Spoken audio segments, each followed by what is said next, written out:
I guess the first thing I'd like to just ask you is how you're doing. I'm doing great. So what's How are great? you? What's great about what you're doing? What's so good about your life? Well, right now I'm in the process of putting together my next stand-up comedy special. So I'm at the process now where I've actually put together a full new hour of material since my Netflix special, which came out in October. So that's great for me. That's always a relaxing moment because it's very difficult to put that hour together. And so how do you go about doing that? A lot of writing, a lot of performing, a lot of reading, a lot of going over notes, a lot of examining material, a lot of reviewing sets and trying to find out what I like and what I don't like. It's a long and brutal process. It's the most fun, but also the most difficult part of stand-up is the creation of new material. So how many hours do you think you put in of work to do an hour's worth of stand-up? Any idea? That's a really good question. It's usually about, I can create a solid 10 minutes a month. That's usually what it is. So it takes me 6 months to do an hour. And in that 6 months, on an average week, I'll do 8 or 9 sets. So that's 8 or 9, either half hour or hours of material, sometimes 15 minutes, usually an hour, depending upon where I'm working and how many other people are on the show. And then a lot of time writing. So you're doing those sets in front of live audiences all the time? Yes. Yeah, you have to. That's the weird thing about stand-up comedy. It seems to be that it's not something that you can do in a vacuum. It has to actually be done. It has to come alive in front of the audience. Like I can write in a vacuum. I can write alone. I can contemplate, go over my material, review, edit. I can do all sorts of things by myself, but it really doesn't come alive until it's in front of an audience. Yeah, well, I guess it's not so easy to figure out what's funny. You kind of hope that people will laugh. Yeah, it's that, but it's also there's a state of mind that you only really achieve when you're performing in front of an audience. And you can try to recreate it, but it'll be fake. If you try to do it on your own, like I don't write in joke form. Like I don't write the way I say it on stage. I write in sort of a conceptual form. I write in an essay form, and then I sort of extract things that I think are funny out of that. But they really only find the true way I'm going to do them. I only find that in front of an audience, because it's like when I'm in front of an audience, then it becomes clear to me how I should and shouldn't say things based in part on how they're reacting and based in part on how I feel when I'm performing the idea. Like I find where the fat of the bit is, and that's where you kind of appreciate economy of words, and you know what to edit out and what to elaborate on, what people aren't totally understanding, and what maybe is over-explained, and all that stuff kind of comes together in front of an audience. So the essays that you're writing or the writing that you're doing, like, are they on serious topics? Are they on things you're thinking about philosophically? Or are you trying specifically to be funny, or are you just trying to get some thoughts down, about the way you're thinking about the world? Both. It's like the ideas, I always say that stand-up comedy, at least the way I do it, it comes in 3 forms. Like there's 3 steps. In the beginning, you're really just trying to get laughs. You're fighting for survival out there. You're scared. That's in the early days of your career. Then you start doing what you think is funny, like things that would make you laugh.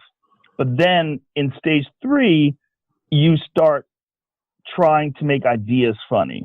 And you try to cleverly introduce ideas into people's heads that maybe they wouldn't entertain without the humor aspect of it. And so if I write on a subject, whatever the subject might be, I write without thinking, I have to make each word funny, or I have to make each sentence funny. I write just what are my thoughts on this subject. And then along the way, I find irony and I find ridiculous perceptions and all the things that lead to stand-up comedy material. Right, and I extract those. Right, and how much of the humor and the wit just occurs to you spontaneously on the stage?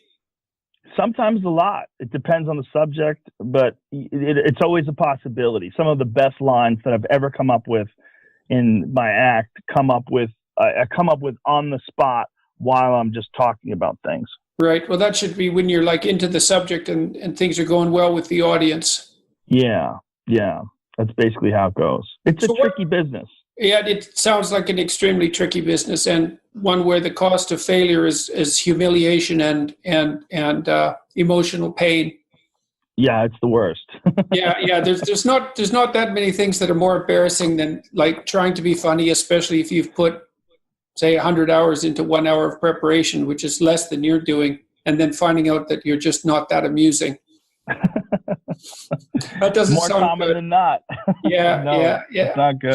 So how many Netflix specials have you done now?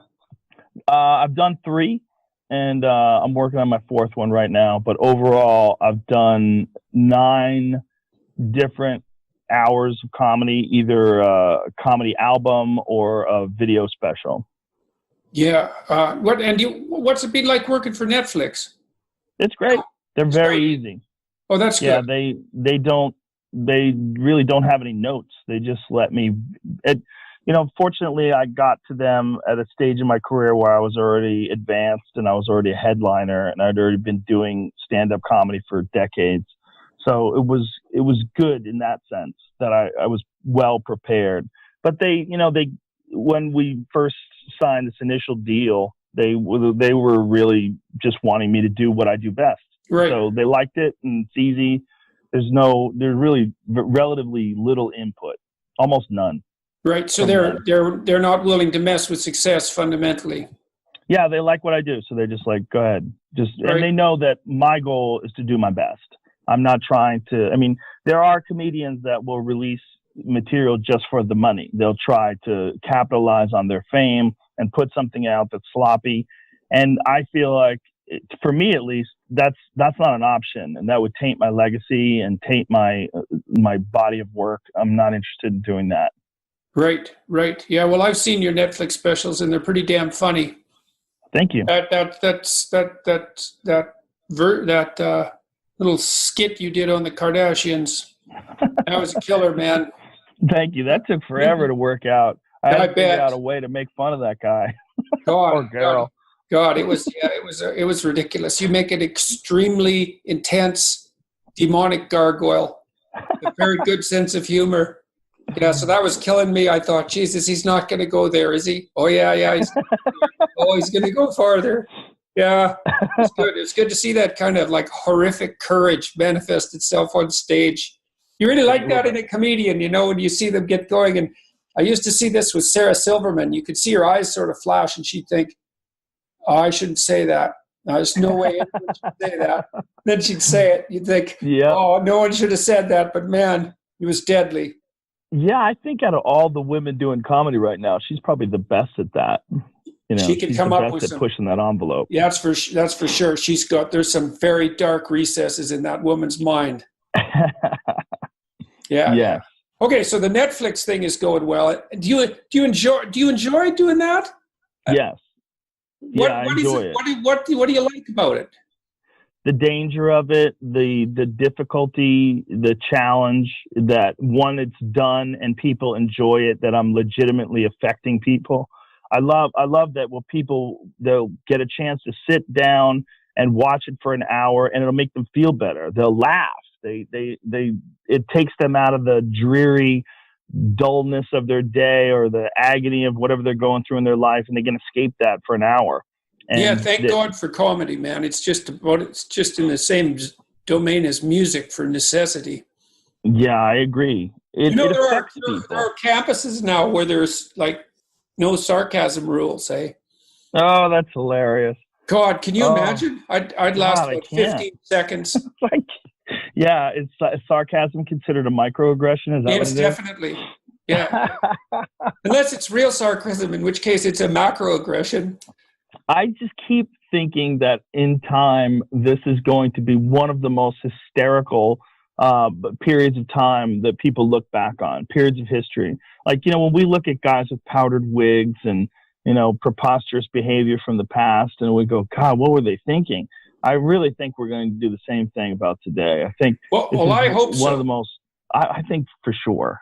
I hope so. That means that we'll be more sane when we're looking back, or at least we'll be insane in a different way. And I'm pretty much ready for a different form of insane, personally. Well, I think the insane that you're getting is it's so pronounced and it's so much more intense that it's less effective. And then the reaction to it is more popular. The negative reaction to a lot of this insane rhetoric and this insane behavior, it's more popular now to understand how ridiculous some of these people are. You know, when you see like what Antifa's doing in Portland, blocking traffic and, you know, telling people where to go and what to do, and then beating people up that don't comply and saying that you're a white supremacist if you don't listen to them. And like all this stuff is so ridiculous. It's so over the top. And they keep feeding on themselves. They keep attacking people that are not progressive enough. They keep literally eating their own. And from the outside, from the perspective of people that don't share their ideology, it looks more and more ridiculous. And that makes them more and more frenzied, and it ramps it all up. And I think it's ultimately going to crash. It's just like, what kind of damage is it going to do to the landscape as it's crashing? Right. Well, that's the thing that, you know, hopefully can be mitigated so that the landing isn't too hard. Yeah. So I thought, look, every time we've talked a lot about me, and like I'm quite sick of talking about me, actually, and probably have been for like a year or maybe even longer. So I thought that it would be really good to talk about you, and I'm curious about you because you're such a strange character, and so you know, in the most interesting of ways. And so I thought I'd like start at the beginning. So I don't know that much about you. So where'd you grow up? Well, I grew up in a lot of places. I was born in New Jersey. I lived there until I was 7. My mother split up from my dad and married my stepdad. We moved to California. We lived in San Francisco from age 7 to 11. Then I lived in Florida. He was going to the University of Florida at Gainesville. Lived there from age 11 to right around 13. Then we moved to Boston, and I lived in Boston for the next 10 years. And that's really where I grew up. I grew up basically, when I think of where I come from, I think of Boston. It's also the place where I started doing stand-up comedy, which means a lot to me. And it's also where I started fighting. Where I started doing martial arts. But all the significant things that happened in my life happened in Boston in my developmental period. And so you moved to Boston when you were how old? 13. 13, I see. Yeah. Right. And then you were there for how many years?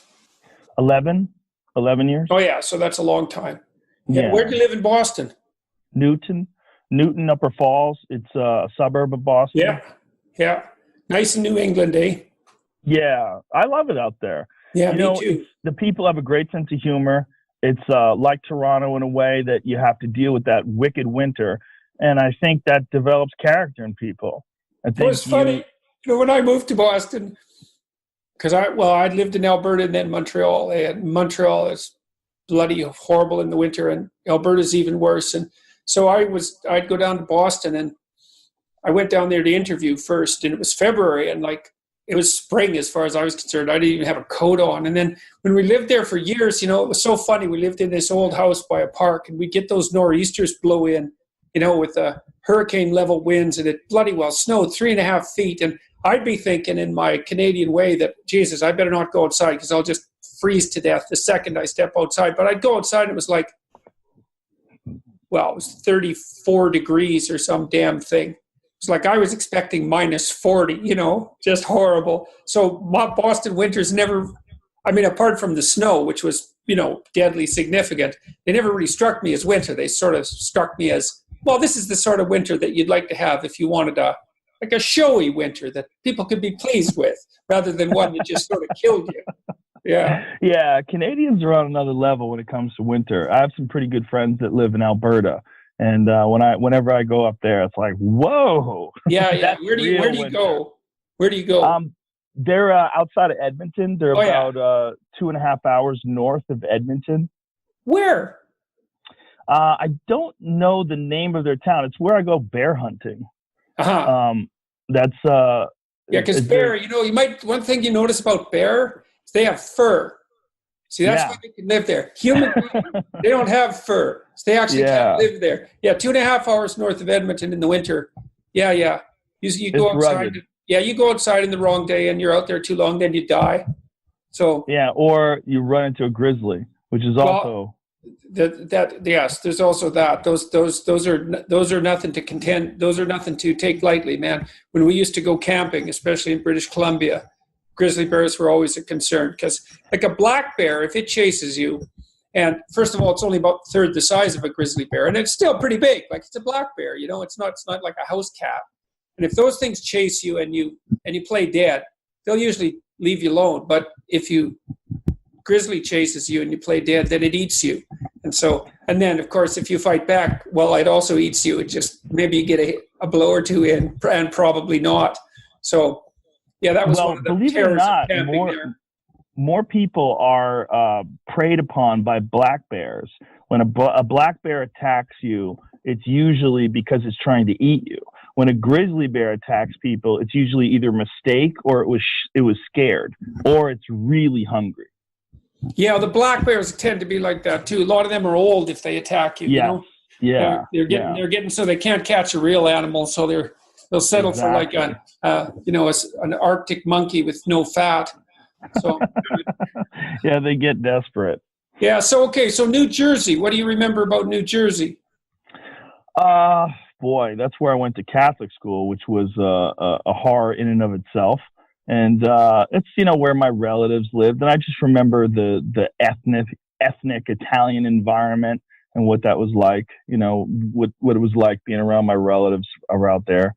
Very Sopranos-like, if you ever watched the TV show. Oh yeah, that's really representative of a lot of New Jersey. I don't remember too much other than that though. I was pretty little when we left. Do you still have relatives out there? I have one uncle. Well, two uncles that still live there. You ever see them? I haven't seen them in years. Okay, so New Jersey, mostly positive memories, do you think, or it's just? I mean, 7 and below, that's pretty young. So, well, it was a tumultuous time period for me. My parents were always fighting, and it wasn't a good time. So when we escaped New Jersey, it was a relief. And that was also when your mom split up from your dad? Yeah. And are you in contact with your dad? No, I haven't spoken to him since I was 7 years old. Is he still alive? He's still alive, and his name's Joe Rogan, which is even crazier. Huh. So you ever think about him? No, not really. No, it's a long time ago. Well, Well, and do you remember what he was like to you? He was nice to me. He just wasn't very nice to my mother. They had a very bad relationship. Right. Okay, so you leave New Jersey and you go to California. Yeah. Where do you live there? We lived in San Francisco, and that was an interesting time for me because it was during the Vietnam War, and it was sort of the height of the hippie movement. Right. And my stepdad was a hippie. My father was a police officer in New Jersey. Oh, yeah. So I went from being around a cop who was a pretty brutal guy to being around a long-haired hippie who was all about peace and love, and he was an architecture student. It was a completely different sort of vibe. Yeah, sounds like a completely different sort of vibe. Yeah, I was around a lot of gay folks. Yeah. I was around a lot of hippies, a lot of pot smokers, a lot of real open-minded thinkers and weirdos around Haight-Ashbury and that sort of area. We lived near Lombard Street. It was real classic San Francisco in the 70s.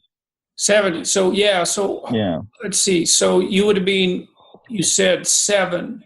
So when were you? I guess it was like 74. 74. Probably 74 because I was 7 years old. Right. I was born in 67.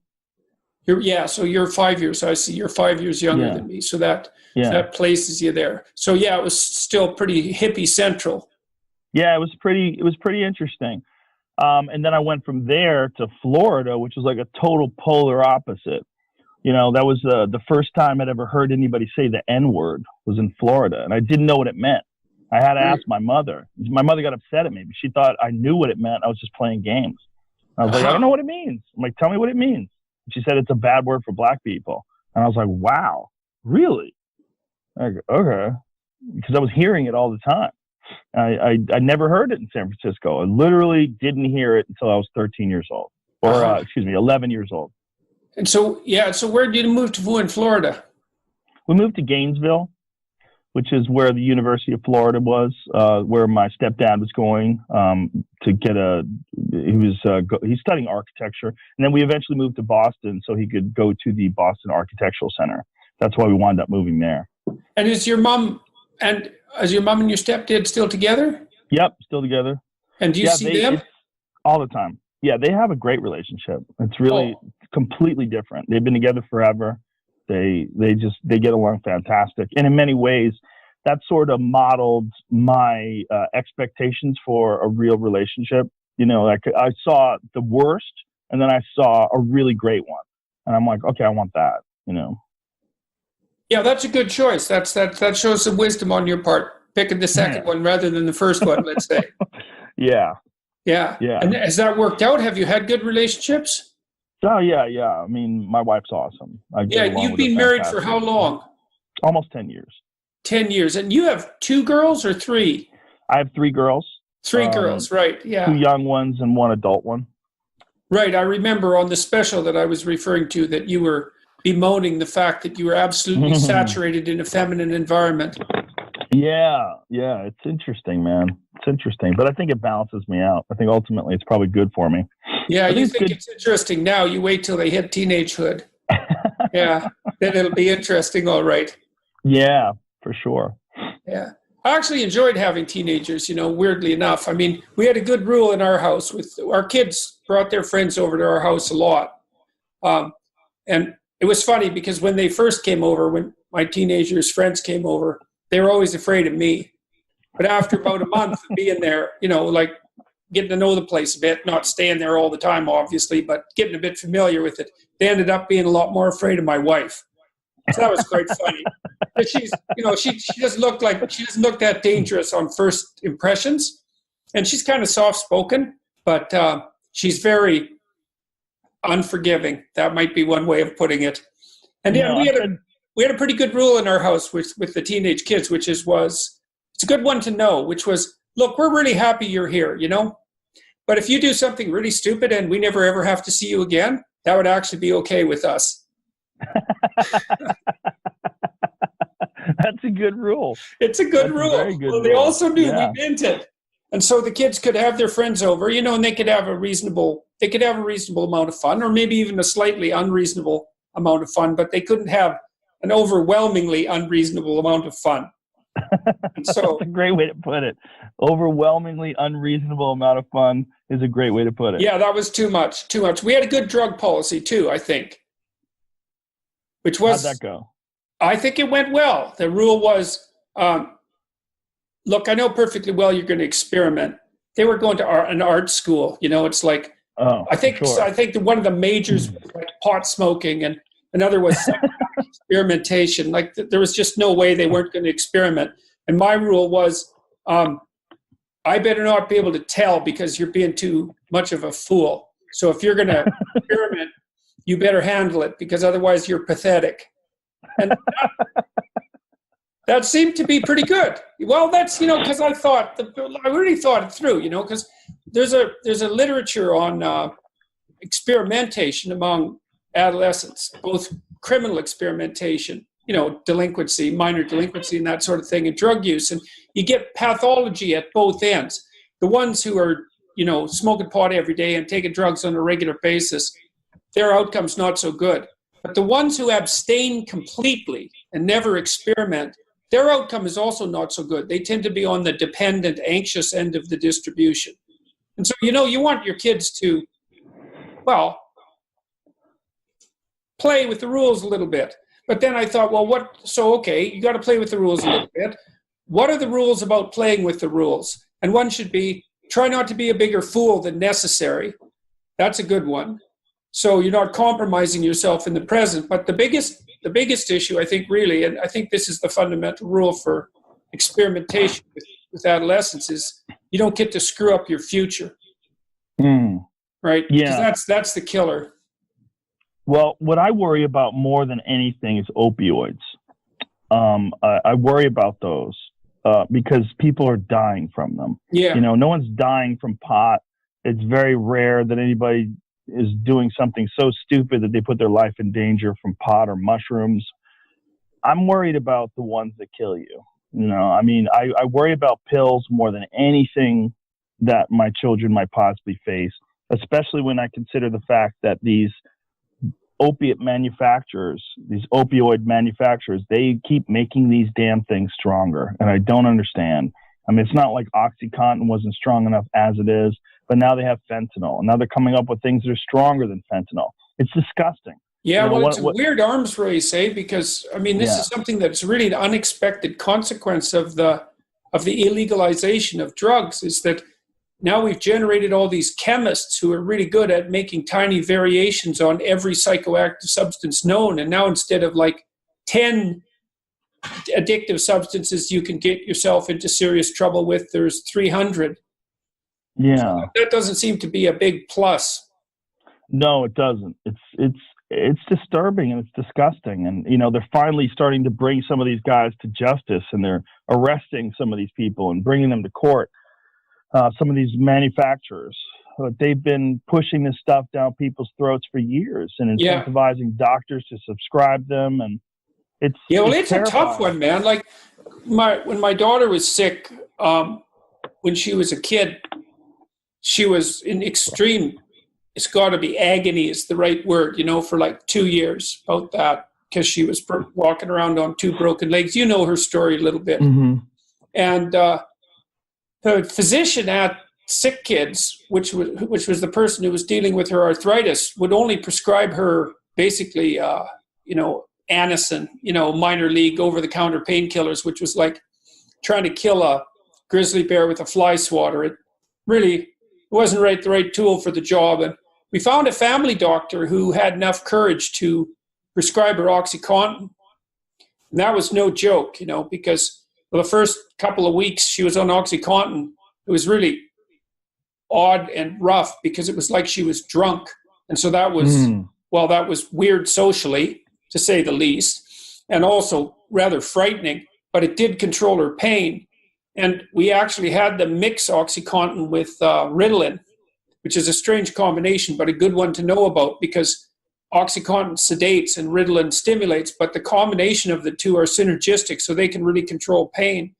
And so her pain was controlled enough so that it didn't drive her insane over about a 2-year period. And then once she got her operations and had her legs fixed, she went off the opiates and she went through the whole withdrawal shtick. She had like night sweats and she had ants crawling under her skin, and like it was pretty brutal. Although she stopped cold turkey and never tried them again. She hated them. She said they just made her feel dead.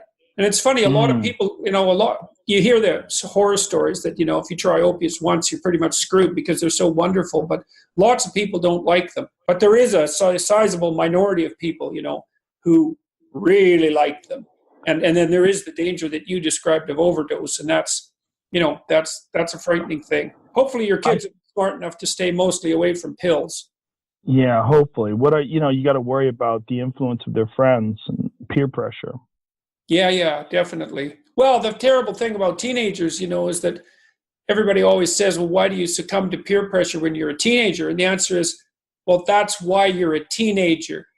You're getting away from your family, and you're even getting away from your like elementary school best friend, and you're starting to join the broader social group. And your job is to fit in, like not to fit in so much that there's nothing left of you, but your job is to fit in to the tribe, to the group, and to learn how to do that. And of course, the downside is, well, you're susceptible to peer pressure, but it's hard to distinguish that from actually being properly socialized. The two things are very tightly aligned. All right, so you were in Florida, and you learned some words that you didn't know. And what was Florida like for you? You were there only for a couple of years. Yeah, Florida is a strange place. I mean, I still have a love-hate relationship with Florida. It's the land of the lost. It's where people go to escape wherever they're from. Billy Corgan, who's Billy Corbin, who's a documentary director. He directed Cocaine Cowboys and a bunch of other great documentaries. He lives down in Florida, and every time he and I talk, we just talk about how ridiculous Florida is, and it's this place where people go to escape. They go to escape from the brutal cold of the Northeast winter, or they go, oh Jesus, my phone is telling me that I'm running out of batteries. I'm going to have to switch headsets and plug this in, but it only take a second. Yeah, that should be fine. But I just think that Florida is just like a uniquely stupid place. Well, it's a weird place. It's one of the things that's really struck me about the United States that's really different than Canada, for what that's worth. It's not like Americans really care why the United States is different than Canada, apart from the fact that it isn't like freezing cold 6 months of the year. There's a lot of the U.S. It's like a movie set. So much of it is like it's manufactured to look like something else. And Florida is really like that. Yeah.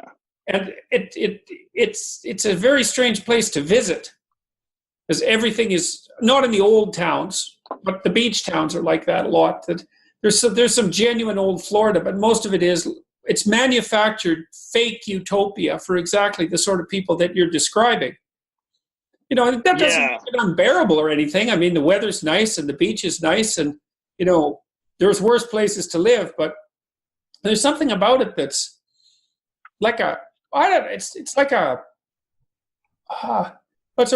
got this, well, obviously it's like a resort, but resorts have that sort of fake utopian element to them that is, I don't know what it's like exactly. It's kind of like a child fantasy or an adolescent fantasy, something like that. It's what you think you want. If you don't think about it very hard. I always say that if you want to starve to death, open up a bookstore in Miami. Aha. Right. Right. Like legitimately. There's no reading going on down there. It's just a strange place where people go to party, and it's weird. Right. Now I have to warn you that there is a beam of light shooting directly out of your head. Oh, right here? Yeah, it's very impressive. Right. And I'll move this around. There we go. Yeah, that's probably better because, I had to plug in because the power was dying on my phone. I guess this video stuff sucks a lot of power out of your phone. I guess so. I mean, I didn't mind the whole beam of light thing shooting out of your head, but you never know. You don't want to get any rumors started on the internet. You know how easy that is. Well, yeah, you amongst all people know how easy that is. Hey, I haven't been in a scandal for a whole week. Well, this podcast is still young. Yeah, fair enough. We might be able to cover something that'll cause trouble with any luck. Yeah, you are, out of all the people that I'm friends with, you are probably the most misrepresented friend that I have. And I defend you quite often, and I don't get where people are coming from with you. I don't understand their inability to listen to your words. And instead, they try to generalize and formulate these distorted descriptions of who you are and what you stand for. And it's very strange to me. And I don't know. I mean, I kind of do know that you're challenging a lot of people's beliefs and the way they've structured these beliefs. But it's very frustrating to me. And I'm sure it must be way more frustrating for you. Well, it's surreal to me because I was talking with my kids about this the other day.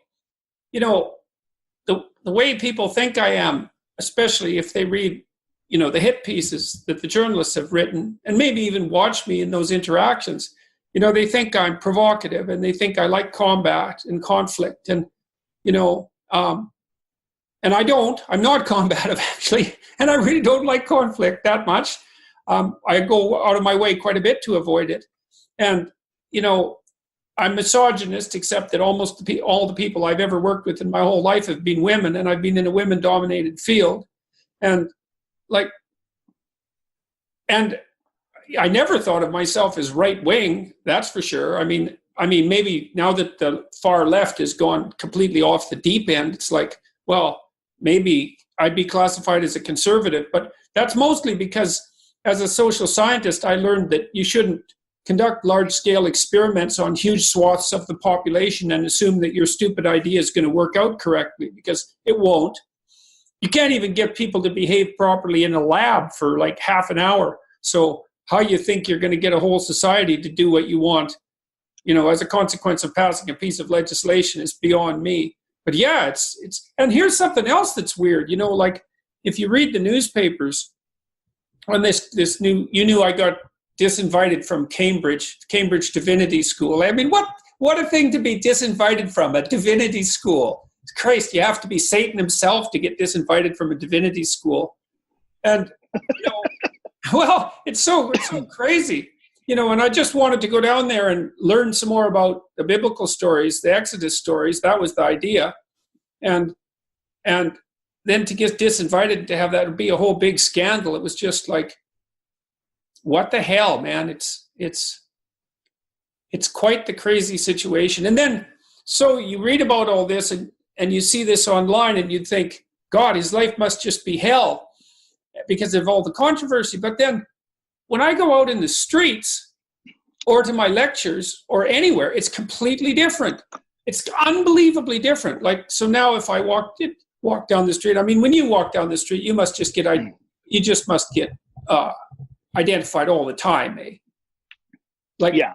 If you go out in an hour, how many people will come up to you? Depends where I go. But if I'm in Hollywood, it's pretty crazy. If I go around young people, if you see men and they have shaved heads and tattoos, it gets nuts. Those are my people. Muscular men. So if I go out, and I'm walking down the street, and it doesn't really matter where, usually I get approached 5 or 6 times in an hour by people. And, they're always very polite and they're very apologetic, and they are happy about something they've read or listened to or whatever. Or often they talk about our podcast. That's pretty damn common. That was common throughout Europe as well. And, they tell me about some dark part of their life and how they're doing much better, and, how their friends have been watching my videos and they're feeling better about it. And so it's just ridiculously positive, just all the time. And then when I go to my lectures, it's the same thing. It's like crazily positive. So, we've had 350,000 people at the lectures so far, and there hasn't been one negative occurrence. We had one heckler once who was rapidly escorted from the building, and he knew he was going to get escorted, so he was kind of a cooperative heckler. But like, no one's coming there with anything negative on their mind. They're there to listen to a psychological lecture and to have a deep discussion and to try to get their act together. And the goddamn journalists, they just don't seem to be able to fathom that. Like, they've got this false cynicism, or maybe real cynicism, that makes it absolutely impossible for them to believe that, tens of thousands of people could actually be serious about improving their life, and that I could be having events that were basically 100% positive. And so online, I'm a bloody monster. I'm a misogynist and a racist and a transphobe and what else am I? I'm a homophobe and a Nazi lots of times, and sometimes a Jewish shill, and there's a bunch of other things too. What disturbed me, what disturbed me about you is when they pulled your books out of New Zealand. When a New Zealand bookstore decided to pull your books because of the Christchurch massacre. Like, what does a book on self-improvement and taking responsibility, what does that have to do with a horrific mass murder? I mean, the idea that they connected those two together, and that they decided that in some way or shape, your words of encouragement and recognizing the importance of discipline and of taking responsibility and self-reliance, that those things, your book somehow or another had something to do with someone doing something as awful as what happened at Christchurch. It's so distorted. And that's like the perfect example that I cite when I say, like, think about the fact that this guy's book was removed right after something had taken place that had literally nothing to do with anything you've ever said ever. Yeah, well, they kind of got their comeuppance in some ways because people started to point out that they were still carrying Mein Kampf. And so that turned out to Oh, be a God. problem. And then they were also carrying a book that showed you how to turn a semi-automatic into a fully automatic. And so, you got to be careful when you go after someone for their sins that you don't have a few sins of your own, like lying around where people can, sort of observe them. Anyways, they did reverse that decision, but well, that's good. Yeah, that was good. But it's very weird. And I'm going to the UK here right away. Now we're talking about me, and we weren't supposed to be, but I'm going to the UK right away because the paperback is launching there, and so I'm going to be talking to journalists and talking to UK journalists. Man, that's like jumping into a tub of, well, not full-grown crocodiles, but like 5-footers, anyways. So what you're trying to say is. Yeah, they're pretty snappy. So yeah, I've got some trepidation about that. But so it's a funny life it's a very peculiar life to be involved in, and I'm not exactly ever sure what to make of it on a day-to-day basis. But it does give me a chance to talk to you. So that's what's most peculiar for you is that you were not famous for most of your adult life, and then over the last 4 years, you've been catapulted and become one of the most famous, if not the most famous, psychologists on the planet Earth.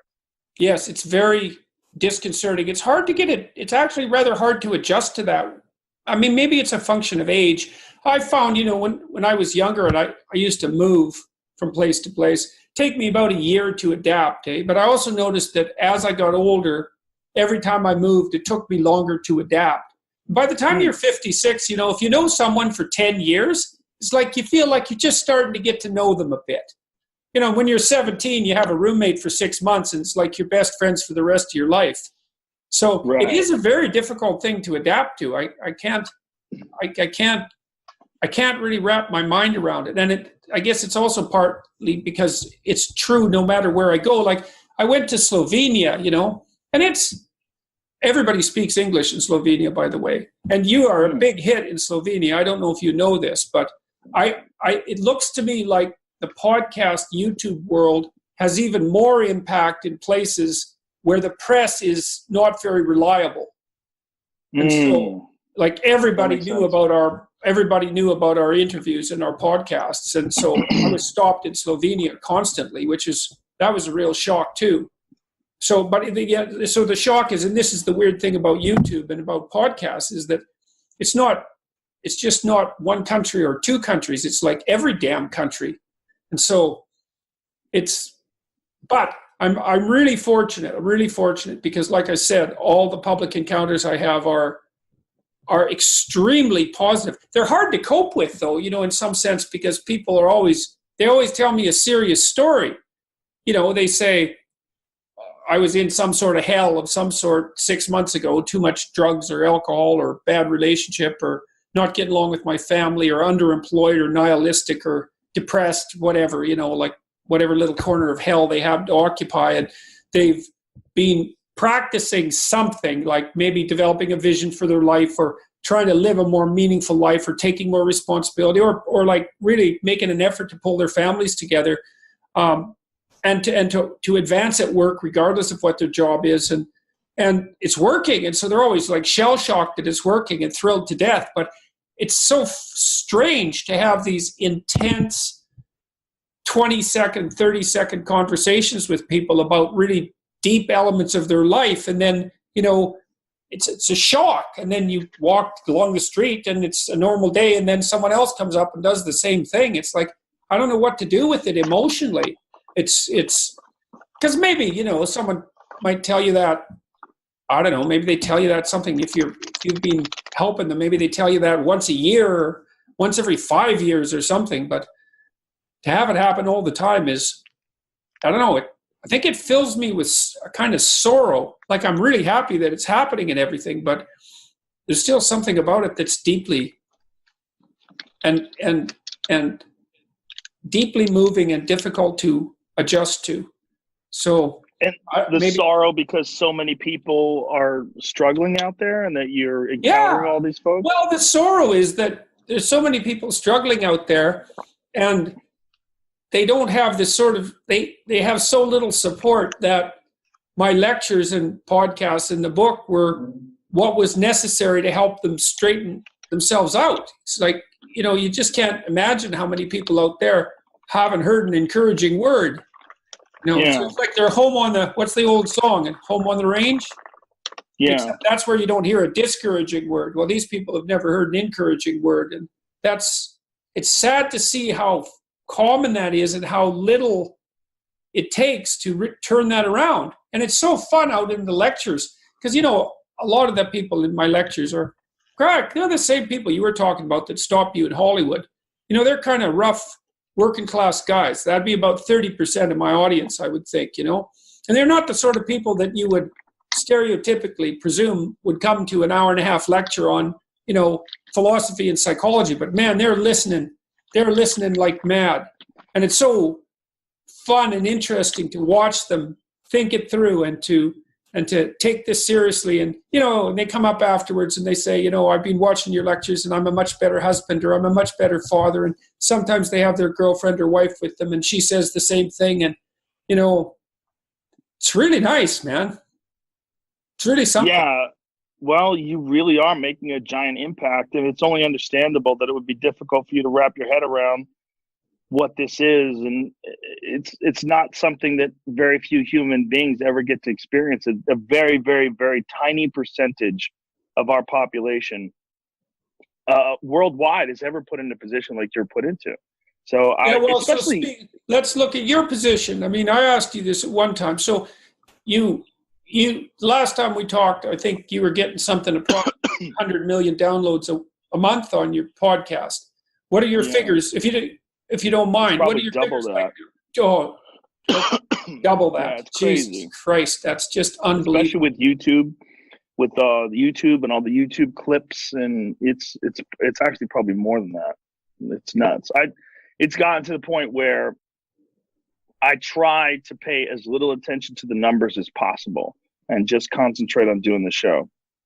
Because I think if I pay attention to it too much, excuse me, I think if I pay attention to it too much, I might lose my mind. I mean, it's untenable. There's just the sheer volume of human beings. If you were ever on a stage and you were looking out at 300 million people, what would that look like?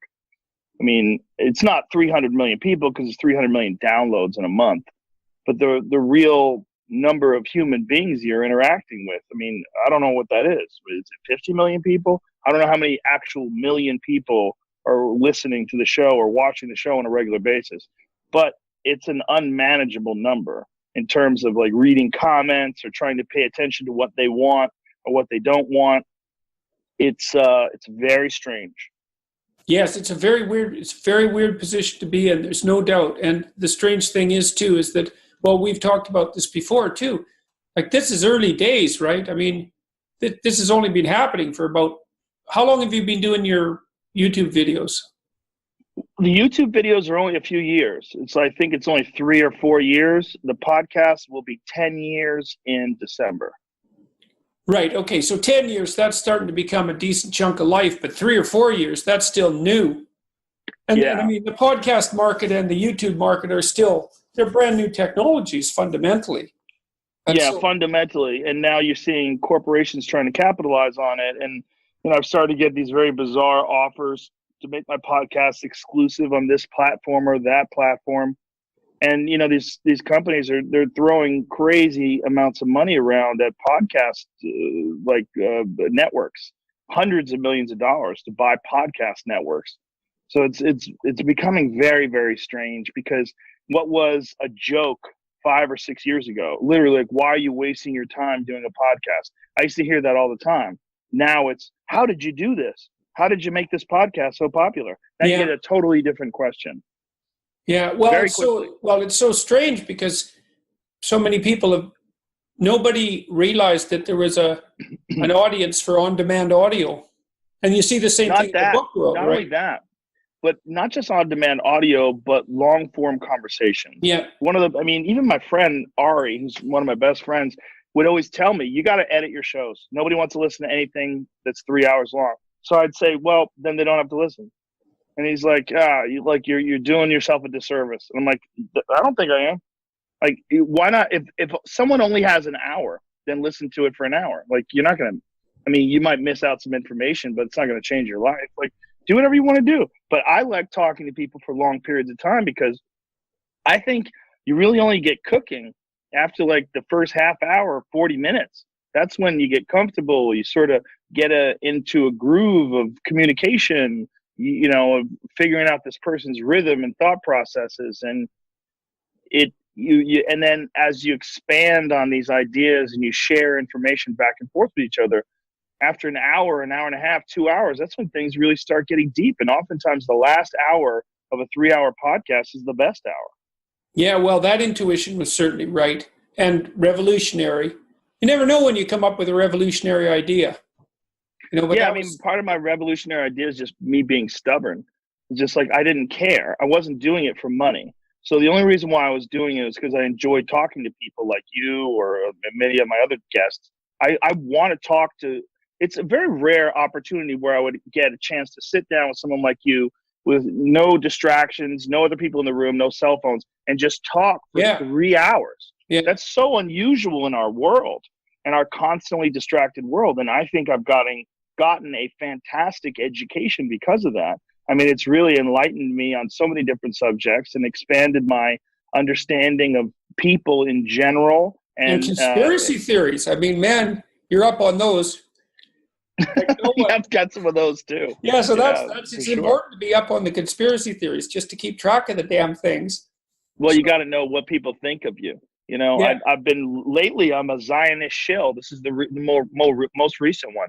I didn't know it was a Zionist shill. Oh, yeah. You're a Zionist shill. Yeah. I'm a white supremacist, too, depending on who you ask. Yeah. Well, I've got those two things as well.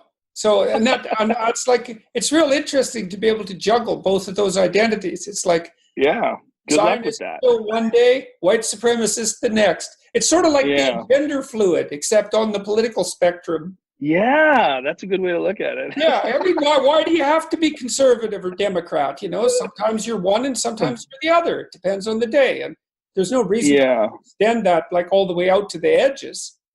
So. Yeah, gender fluid is my favorite. That's my favorite thing that's going on right now, where someone could be like a woman for a few hours and then be a man for the next 6. I read bounce back and forth. I read, although I don't know if this is true, but I read it several places, and I actually looked. I read that the Olympic Committee is going to let trans people compete in the Olympics in the next competition. I'm not surprised, because the IOC, the Olympic Committee, is incredibly corrupt. And I think what they do, first of all, is disgraceful. They make billions of dollars. The athletes make zero. I think it's disgusting. I think everything about what they do is corrupt, and the idea that they're there for fair and pure competition is nonsense. They're there to make shitloads of money, and that's what they're good at.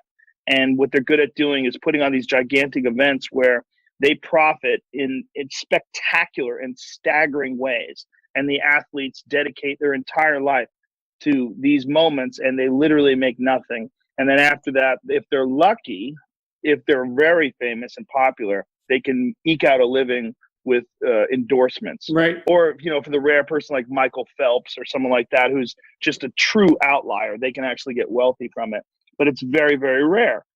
Most of those athletes will be in severe debt. Most of those athletes either have to get sponsored, or they have to find someone who is willing to share the burden and help them achieve their goals. But without some sort of altruistic benefactor who's got millions of dollars to pour into their camp, I mean, it's disgusting. They're professional athletes. I mean, that's what they do with their entire life. If you want to win a gold medal in the Olympics in gymnastics, you can't have a side job. You can't be working 8 hours a day. No, you have to be a professional athlete.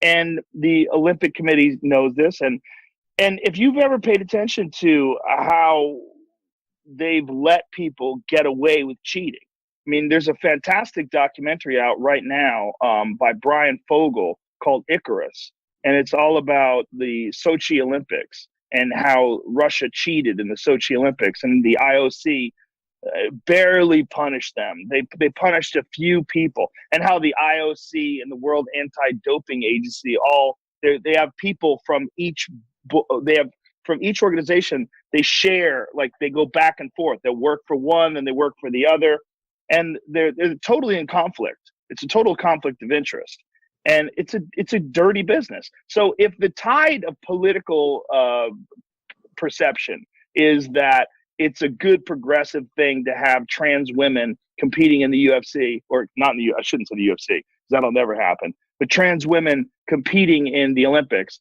and that this was what everybody wanted, they would just do it. They would do it regardless of whether or not it's fair, regardless of whether or not it made sense. And they would do it just to get more eyes on the show, just to get more money.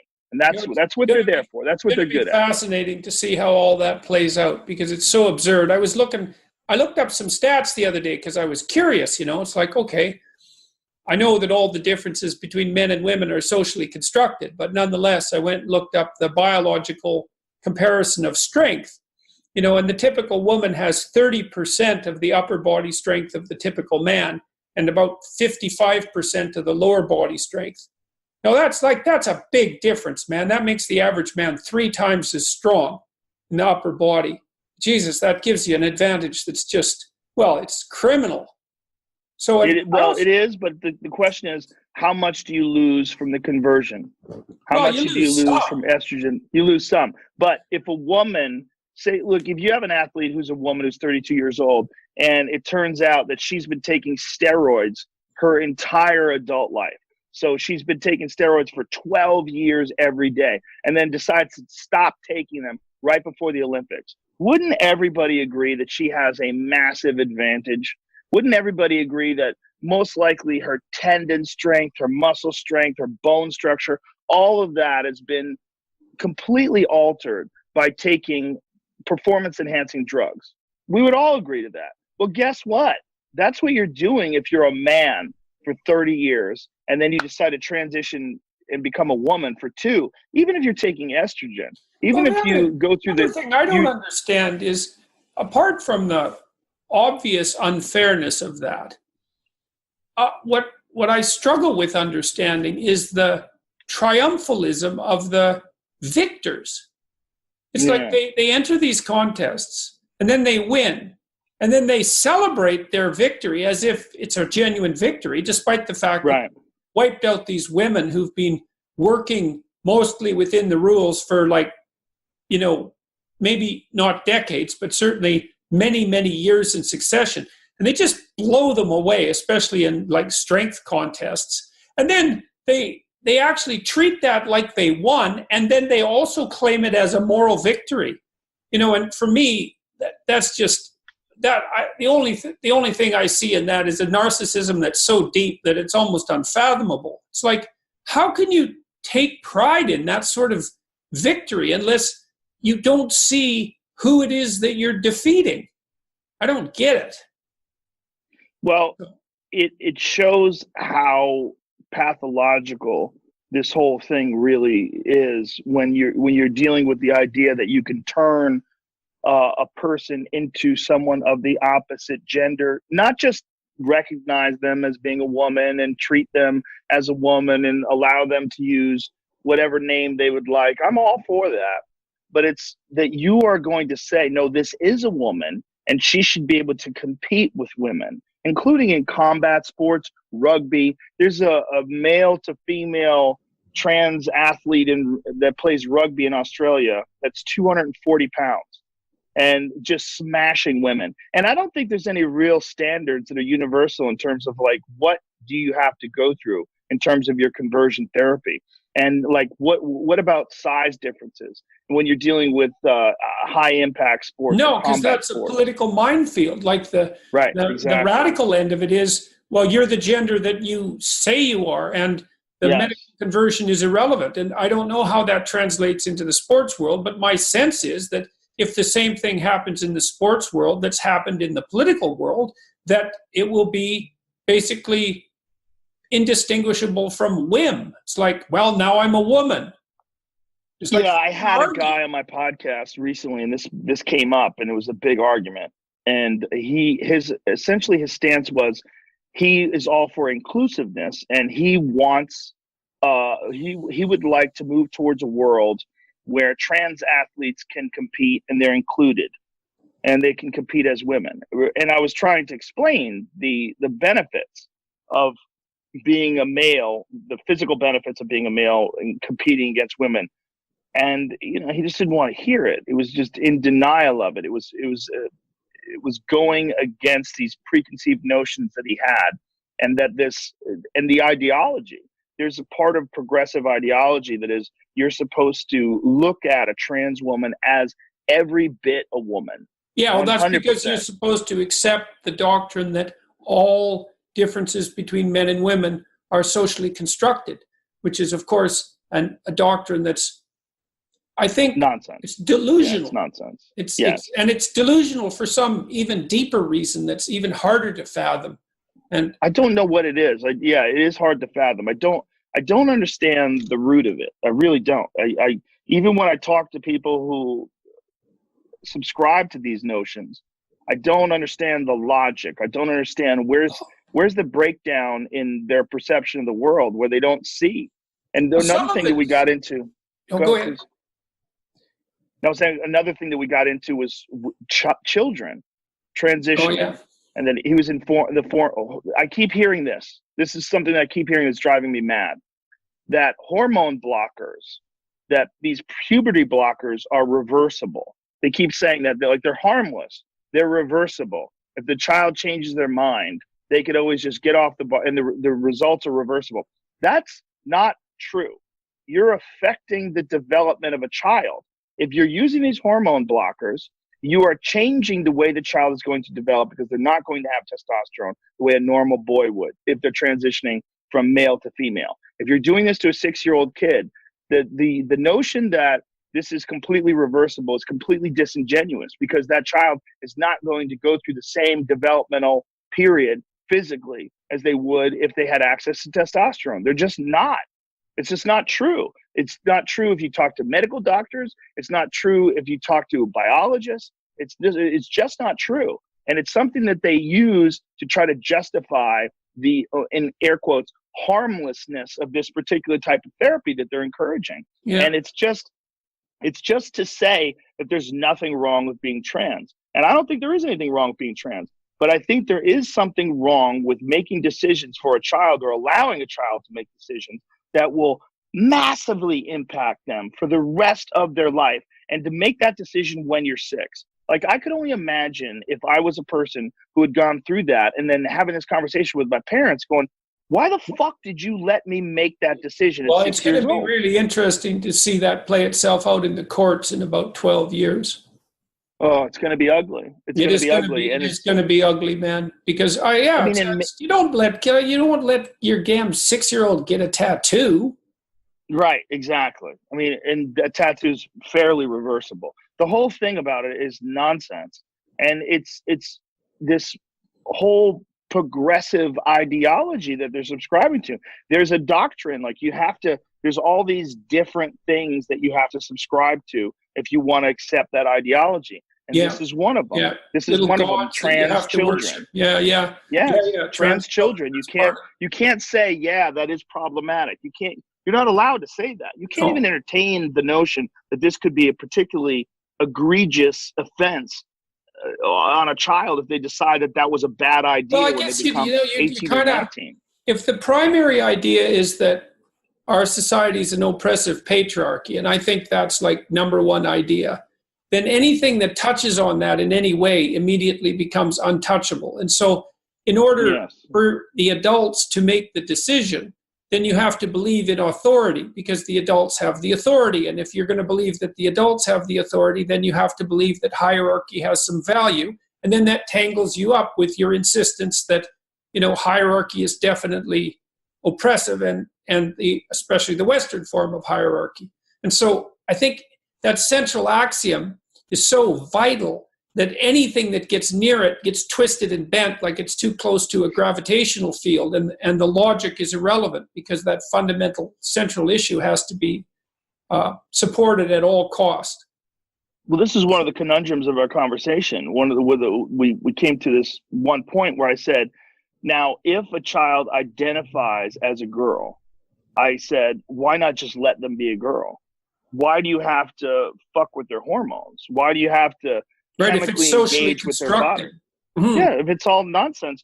Well, I mean, this is my take on all this. Like, just be a girl. Anything where you need medical science to consistently, anything where you need medical science to consistently inject chemicals into your body that are going to alter your hormones irreversibly at a very young age. Like, why is that natural? Why are you saying this is what this person biologically or psychologically needs? Are you sure? This seems like something that human beings have constructed. Well, it's particularly damn weird if you insist that gender is a social construct. Yes. Like, if it's a social construct, then what the hell are the hormones for? Exactly. So that was my point. Yeah. And he didn't have an answer to that. No, that's a rough one, man. That's yeah. Okay. So we're going to go back to Boston. Okay. So you said that's really where things started for you. So you moved there when you were 13. And so what did you get involved in? First of all, like, what kind of kid were you in school? Barely paid attention. I was, if ADD is real, I certainly had it. And I was very, very interested in what I was interested in. I was very uninterested in people telling me what to do. And I essentially couldn't wait to get out of school. But I would excel at things that I had interest in. And initially it was art. I wanted to be a comic book illustrator until I really got into martial arts. And martial arts became the focus of my life. Around 14, 15 years old, that's when I really became massively obsessed. And that was really the first thing that I ever did where I really didn't feel like a loser. Like, I really felt like, oh, I actually have some talent. I actually can be exceptional. There's like something, because I grew up constantly moving, didn't really have a lot of friends. I would be new in this town. I'd get picked on. I wasn't a big kid. And there was a lot of issues with that psychologically. And I didn't like being afraid of other kids. I didn't like not knowing what to do if I ran into kids. They were going to bully me and pick on me. So I learned how to fight. That's an annoying thing not to know what to do about. Yeah. And, martial arts changed that 180 degrees. And then I became someone who I would be afraid of. I became the opposite of what I was. So what I was someone who was terrified of conflict, didn't know what to do. And what I became was, a Taekwondo champion. I became a martial arts champion. I knew how to fight. So how did you done it so many times? What did you do? You just walked into a joint one day and decided that that's what you were going to do? Like, how did it come about? It was very fortunate. Well, I'd done a little bit of martial arts training at a different place. And then one day I was in Boston for a Red Sox game at Fenway Park. And as I was walking home to the train station with a friend of mine, there was a lot of people that were leaving the baseball game. So the lines from the train for the T, which in Boston, public transportation, was very long. So we decided to go check out the Jae-Hun Kim Taekwondo Institute. It was right there. And I had been really into martial arts because of what I said, the aforementioned insecurities. And so I went up the stairs, and as I was walking up the stairs, just fortuitously, a guy named John Lee was training. And John was a national Taekwondo champion who was in preparation for the World Cup, which was this huge event that he was taking, the international event that he was about to travel to go to. And he was in the peak of his training. And so I walked up to the top of the stairs, and I heard this crazy sound of this, what it turned out to be this man kicking this bag and slamming his heel into this bag and having the chain snap and rattle, and the thud of his heel slamming into this leather bag. And I got up there and I watched this guy work out. I couldn't believe a person could do that. I'd never seen anybody kick something so hard in real life, anybody that had such incredible martial arts skill like this guy did, John Lee, who became a mentor of mine and taught me quite a bit. but that changed everything. I was there the next day. I talked to them. They gave me a brochure and a pamphlet, and I was there the next day. And I was probably there every day of my life, give or take a few days here or there if I was injured or something came up, until I was 22 years old. So how many hours a day were you spending there? All day. I had keys pretty quickly. They gave me keys. They wanted me, right away, my instructor recognized that I was pretty obsessed and I was physically pretty talented. So he had me teaching classes instead of paying. He was like, if it's difficult for you to pay, I'd like to have you teach. And there was some wisdom to that too, because one of the best ways for someone to get good at martial arts is actually to teach. You actually refines your technique. You think about it more. You're explaining it to people that don't necessarily understand all the mechanics of it. So I started teaching. I would teach private lessons to beginners. I would teach group classes. And then eventually I went on to teach at Boston University. I taught at Boston University when I was 19. I was teaching a accredited class there. But it counted towards your GPA. And so I did that. I was already U.S. Open champion by then. And how long did it take? So you went in there when you were 13, and you were a kid that had moved around a bunch and got pushed. I was 14 or 15 by the time I got to that school. Okay. And then I had my black belt by the time I was 17, and I was competing in the adult division by then. Before I was ever 18, I was competing as an adult. He might have even put me in when I was 16, if I remember correctly. And then I won the state championship when I was 18, and I won it every year from then until I stopped. Right. So you had a pretty, successful run at it there. How long did it take before, were you a thin, were you a skinny kid when you started? When did you start to bulk up and get big? When did you start to get tough enough so that, the problems with aggression stop, with other people's aggression stop being a trouble for you? Well, luckily with high school, kids heard about it right away. It was one of those things where, you find out that there's one of the kids you go to school with is flying all over the country, kicking people in the head. They just avoided me. Yeah, right. I became, it wasn't like, I certainly never sought out trouble, but people avoided me. Junior and senior year, I'd already become this weird kid that was obsessed with martial arts, and I spent, most of my life from the time I was 15 till I was 21 training and competing. I probably fought over 100 times. I traveled all over the country. I fought in California. I fought in Ohio. I fought all over the place. And a lot of local tournaments in Connecticut and Massachusetts and New Hampshire is where I won the U.S. Open, and I've just fought everywhere. And that was most of my life. Yeah, that was most of my life until I got into stand-up comedy. Right. So you had a very singular life. That's 100% singular. Yeah, uniquely singular. But I avoided most of the pitfalls of high school partying and all that stuff. I didn't do that because I was scared of getting hurt.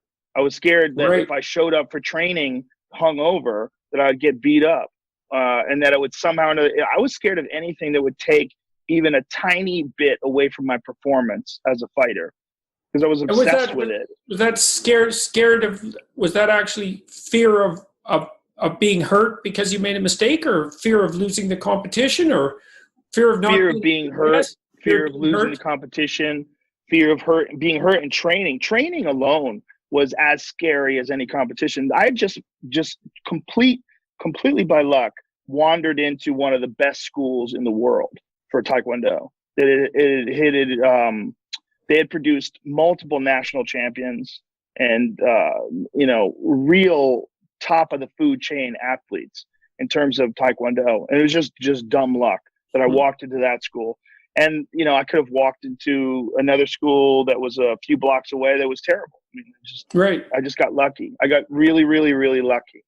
So how useful are the technical martial arts like Taekwondo and in an actual street fight?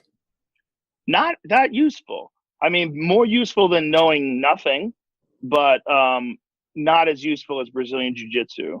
Or now, a lot of people now are just learning mixed martial arts, right? Which is essentially what you see in the UFC, where they're a jack of all trades, master of none. And the argument, there's two arguments. Like there's an argument that is a good thing to learn, and then there's other arguments that being a specialist first is the best thing, and then learning the other things later in life is the best way to go about it. Like a specialist, particularly a striker or a grappler, like being an elite wrestler or an elite jiu-jitsu artist, and then learning all the other stuff later in life, because you have such a significant advantage if you can bring the fight into your realm of expertise. So if you are a striker, every fight starts standing up. And if you're an elite striker and you know how to avoid takedowns and you know how to wrestle enough to keep a guy off you, you'll have such a significant advantage striking that you can dominate the competition. And we've seen that in the UFC. We've seen that with both grappling and with striking, that it seems that if you become a specialist in one particular area and then learn those other things, you'll be better off. But you can't really just be a specialist, whether it's in Muay Thai or Taekwondo or Jiu-Jitsu. You really kind of have to understand, if you're a grappler, you really kind of have to understand striking. And if you're a striker, you really kind of have to understand grappling in order to at least avoid it. Mm-hmm. Mm-hmm. So during this time too, I mean, you got to be a pretty big guy. So when did that start happening? Were you working out like mad while you were training as well? Yeah, but I was much thinner. I was much thinner back then. I didn't do much weightlifting because I was trying to compete in certain weight classes. When I was 17, I was cutting weight when I was 17 and 18. I was trying to make the 140-pound weight class, but I was really probably about 10 pounds plus heavier than that. And I would dehydrate myself, and it was really affecting my performance. And then when I was 18, I moved up to the next weight class. That was 154, I believe it was. And when I moved up to that weight class, I got way better. That was when I really excelled. That's when I became like a real national class athlete, was when I moved up. And but I still wasn't lifting weights much. I was just doing Taekwondo training. It was just a lot of heavy bag work, some calisthenics, but mostly it was martial arts work. Then when I started getting into jiu-jitsu, it was long after I stopped competing. That's when I started really getting into weightlifting, because jiu-jitsu involves grappling, and I think the advantage to being strong in grappling is pretty significant. Right, it's gigantic. And so that's when, I was like 29 or so like that. That's when I really started heavily weightlifting and okay, so really that was quite a bit later. How long did your initial martial arts career last? I fought from the time I was 15, and I think I had my last fight. It was either I was 21 or 22. I don't really remember those, but the last 3 fights were kickboxing fights, and I had those while I was doing stand-up comedy. So I was spreading myself too thin. I was working a bunch of different jobs. I was working delivering newspapers. I was working as a private investigator's assistant. I did some construction. I did a bunch of different odd jobs to make a living. And I had decided somewhere along newspaper, delivery boy, construction agent, jiu-jitsu fighter, stand-up comedian. That's kind of your typical 19-year-old situation. Yeah, well, jiu-jitsu came later. Jiu-jitsu didn't come until I think I was 28 or 29 when I first started training jiu-jitsu. That was mostly just Taekwondo and kickboxing. I really got into kickboxing, and I had 3 kickboxing fights, and I was entertaining the idea of fighting professionally. But I was also starting to get really worried about brain damage. I started to see some signs. From kickboxing specifically? Yeah, specifically because I was getting hit a lot more. Oh, yeah. The kickboxing sparring that I did that over the course of about 2 years, where I really got heavily into kickboxing. I did a lot of boxing sparring and a lot of what you would call gym wars, where guys we would beat the shit out of each other, and you'd get hurt and you'd come home with headaches, and you basically were fighting in the gym. I mean, it's not a wise way to do it. The smart gyms now and the best martial artists, they very rarely spar hard. Most of the time they spar technically. So they're hitting each other, but they hit each other like this. They don't blast each other full blast. They sort of touch each other. They're working on timing, and occasionally you go hard just to make sure that you can survive with these techniques in a firefight, that you know how to deal with it once you get hit. But we didn't. Right, and is is the lower combat intensity still useful for training for the real thing?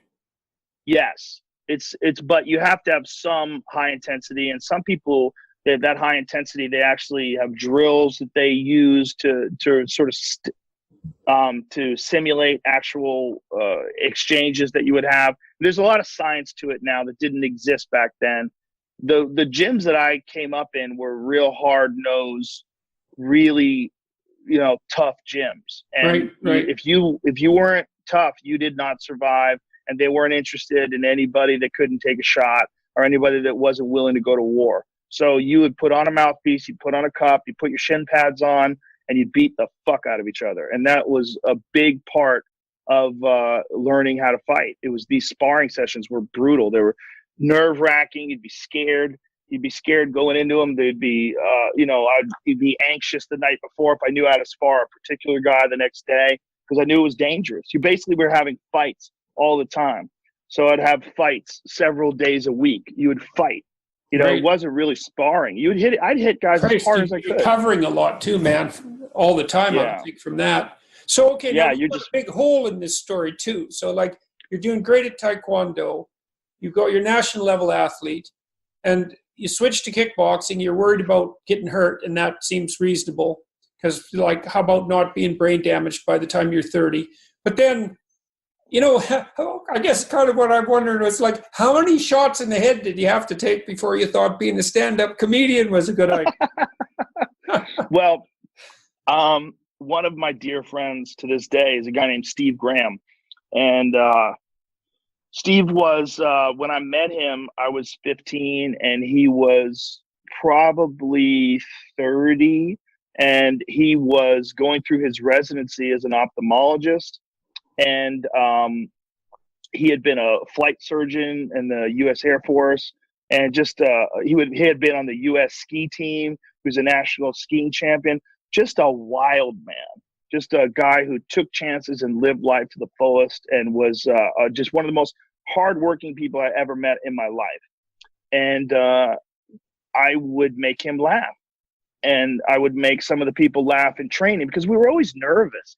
When we would go to tournaments, we were nervous because, I'd seen many of my friends get knocked unconscious at these tournaments, get kicked in the head, taken to hospitals. And, I'd seen it in the gym too. A lot of guys getting beat up and knocked out in the gym. It was constant. And, it happened to me a couple of times. I'd been hurt. And so we had this gallows humor where we would go to these events. We'd travel to these tournaments, and the tension would be so thick. Everybody would just taking deep breaths and trying to relax and just stay loose before you fight. And I would be the class clown in that environment. And had you ever seen any of that when you were in high school or junior high? Like, would you ever play? I didn't have that. So it took those circumstances. Yes, I did have a sense of humor, but it would manifest itself in cartoons. I would draw like cartoons of the teacher.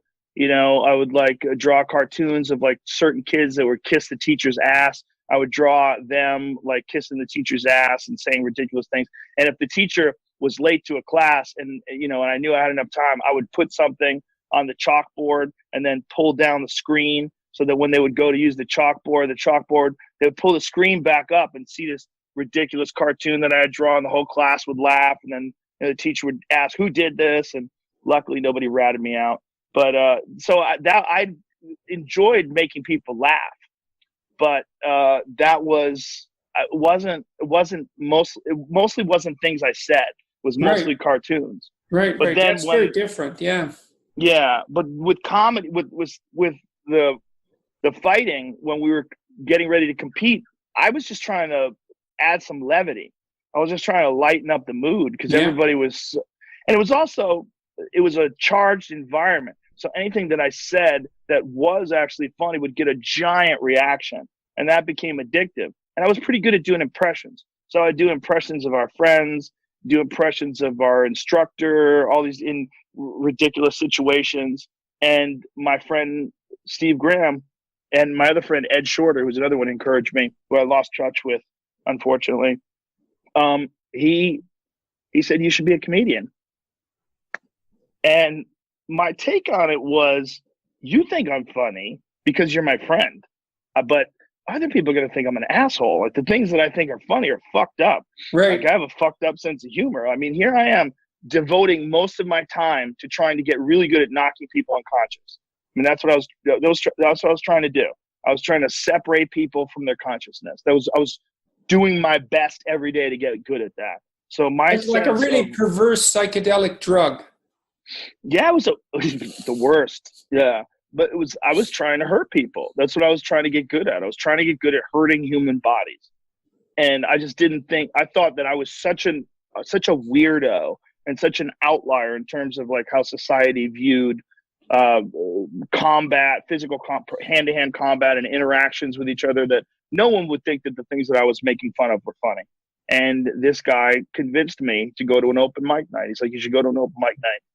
Just go. There's a lot of comedy clubs in Boston. Go and watch. And I went and watched, and I realized, wow, one of the things about going to open mic night is most open mic comedians are so terrible that it encourages you to try it. Because you're like, well, I can't be that bad. Like, I might have something that's better than some of these people. And then, you'd see a real professional go up, and it would be so discouraging, because you'd say, like, oh my God, I'll never be that funny. That guy's impossibly funny. But I knew from martial arts that if I worked really hard at something, I could get good at it. And I had this thought that maybe I could do that with comedy, because I didn't want to fight anymore. I was already on my way kind of out the door. I was really worried about the brain damage. I was on my way out the door from the time I was like 19. From the time I was 19, I was starting to worry about brain damage. And then, so you're 53? I'm 51. 51. And how much damage did you actually sustain? Like lots of people. I don't know. I mean, I seem to be okay. How about physically, muscularly, and that sort of thing? Oh, no, I'm fine. I had a bunch of surgeries. Good. I've had my nose repaired. My nose was destroyed. I had no nose. Like, the inside of my nose didn't work until I was 40. And then I had a deviated septum operation. They had to cut out giant calcified chunks of scar tissue and all sorts of, my nose was useless until I was 40 years old. So that must have been kind of a relief to have your nose. Oh my God. I tell everybody, get it done. If you have a deviated septum and you can't breathe out of your nose, my God, I couldn't do that until I was 40. Yeah. And it was just all I broke my nose, who knows how many times, at least a dozen. And it was always bloody. I was always getting punched or kicked in the nose. Yeah, it doesn't seem designed as a sense organ to be in the middle of your face where you get punched. Well, it has this little tiny piece of cartilage too. It should be on the top of your head. Delicate. It'd be a lot safer up there. Yeah, like a whale. Well, it also makes your eyes swell shut. It makes your eyes water. It makes it difficult to see when you get hit in the nose. Getting hit in the nose is really annoying. But other than that, I had both my knees reconstructed. I had ACL tears in both knees. I had to get them reconstructed, and a bunch of other stuff. Oh yeah. So you took a bunch of other broken things. Yeah, broken yourself shins up pretty good. Feet. Yeah, broken knuckles, and I broke a lot of stuff. But everything works great now. I mean, after surgery, and I mean, for a person who's been through what I do, what I've done with my body works remarkably well. Yeah, it's amazing, actually. That's a lot. Yeah. You'd think you'd be arthritic, at least in some of your joints and that sort of thing. No, I'm pretty good. I mean, I also am very proactive. I do a lot of yoga. I've had a bunch of stem cell therapies to deal with some significant tears and injuries that I've had. But all that, knock on wood, everything works pretty good. But the brain damage thing is, I don't know. I really don't know. I really sit back and think about some of those wars that I was in. Yeah. Gym wars in particular, and some fights. And my last fight, I got TKO'd. I got stopped. I got hit with a left hook and dropped. And my legs went out from under me. And then I got up and I got hit again, fell down again. They stopped the fight. And that was when I decided I'm going to stop. I was like, I'm not giving this the same amount of dedication I gave when I was at my best. I was spreading myself way too thin with comedy, and I just didn't. I didn't have this same hunger for it that I had when I was young or younger. And I was also very aware of the consequences at that point in my life. I was like, I know where this is going. I saw guys at the gym that were punch drunk, that were slurring their words, and they would forget things. And I had seen some people progress towards that. And it was very, very disturbing to me. I'd be lying in bed at night after a hard sparring session. My head would be pounding. And I would think, what am I doing to my fucking brain? Like, what am I doing to myself? And I got real lucky that I found stand-up comedy. I mean, if the UFC was around back then, I most certainly would have started fighting. And, and to not be training intelligently, because I wasn't training intelligently. I was training like a meathead. And that was just all we knew back then. I probably would have sustained some pretty significant damage before I ever even got into the octagon. I probably would have already had massive brain damage before I ever had a fight. Right. So well, that's good. So you stepped out at an intelligent time. And so then you started your comedy career, and you started at open mics. And so tell me about how that developed. Well, open mic nights are very interesting. You sign up on a list, and you may or may not get on. They pick people out of a hat. Like, say if there's 50 people sign up, 30 people get on. And, you each do 5 minutes. And, the host is generally a professional comedian that brings people up. And, you have this weird culture of people that are struggling to try to figure out how to make a living in this sort of undefined art form. There's no classes you can take in it that are really worth anything. There's no books that you can buy that are going to teach you anything. It's something that you kind of have to. The only thing that I liken to is rap music, because rap music seems to be very similar in the fact that you have to learn from other practitioners. You don't really learn from books. There's no maybe there is now. I don't know of any real legitimate university courses on stand-up comedy. I don't think they could teach it to you anyway, because everyone does it differently. But I think that's the case with rap music as well. I think you kind of have to learn from the people that are already doing it. And one good thing about stand-up comedy, particularly today it's much more open and inviting, and comedians have a lot more camaraderie than they did in the beginning, because they're not fighting over scraps anymore. Now there's so many venues, so many different places to work. And then there's YouTube and the internet, and comedians, there's much more of a supportive community of people trying to help people. And I try to really concentrate on that. I spend a lot of time trying to help young comics. I put a lot of young comics on my shows. I have them host. I've got a show tonight, and a young comic who's only been doing it for a few years. Her name's Ali Makovsky. She's the host of it. She's really funny. And I try to encourage them. I try to help them. I try to give them advice. I try to give them pointers. I try to, when they have great sets, I try to, really thank them and say that was excellent and you got this. Just keep doing what you're doing, and you can really make a career doing this, because it's such a insecure business. It's such a weird, undefined path that you have to take. And I love the art form. I love it as a consumer. I love it as a person who's an audience member. I really still to this day enjoy watching stand-up. But back then, it wasn't that supportive. There was, we would just support each other, but the professionals weren't that supportive, not like they are today. A few people, there's a guy named Lenny Clark that I'm still good friends with to this day. And I opened up for him. He was a Boston legend. And I was super fortunate to open up for him when I had been doing comedy for about a year. And he gave me some great advice, and that meant the world to me. And he was actually on my podcast just last month. I love that guy. And, he helped me out when I was I was 21. I was really, really young in my comedy career. And so you started putting the same amount of dedication into that you had been putting into the martial arts. Exactly. Yeah. I just became obsessed with it. And I just traveled all over the place doing open mic nights. I mean, me and my good friend, Greg Fitzsimmons, we started out together. We're good friends to this day. We started out within a week of each other. And we used to travel all the way to Rhode Island. We would drive, it was an hour plus drive to go down there just to do 5 minutes. And then we were at an open mic night for free. And then we'd drive all the way home and just dream about one day being a professional. That was the dream. The dream was to pay your bills by doing comedy. Imagine if that you could do comedy for a living. Like, that was the dream. I would never imagine that I'm doing what I'm doing now, where I'm doing these sold out arenas like that. That wasn't even a hope. And it wasn't even like, maybe if it goes well, I could do this. Maybe I could do that.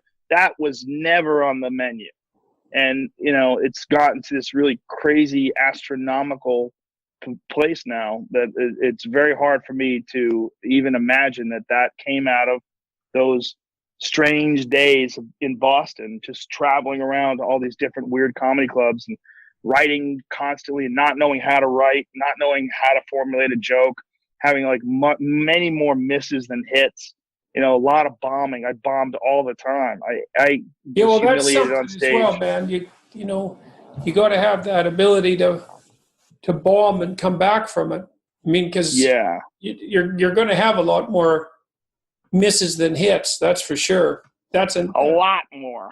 Yeah. So, especially in the early days. What do you think accounts for that obsessiveness that you described? I mean, that's a negative way of putting it. I mean, obviously, you said that, when you were in school, if you weren't interested, you weren't listening at all. But if you were interested in something, you were like laser focused. And that really came up in the martial arts, but it obviously manifested itself in the stand-up comedy too. So what is it about you that enables you? What do you think it is about you that enables you to zero in on something like that to the exclusion of everything else? I don't know. I mean, I think some of it has to be attributed to the unhappiness in my childhood. That when I would find something that I did get some joy out of, I would just concentrate all in on that. I think some of it also was like, I wasn't really raised with a lot of discipline, and I wasn't really raised with my parents were both, my stepdad and my mom were both working all the time.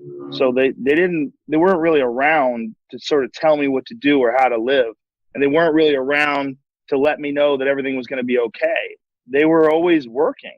So they would come home from work at like 6 o'clock or something like that. And, I'd been on my own all day.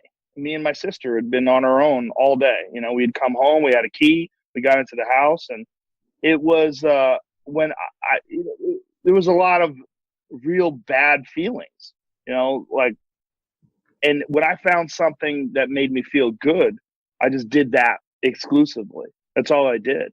And I still have that problem to this day.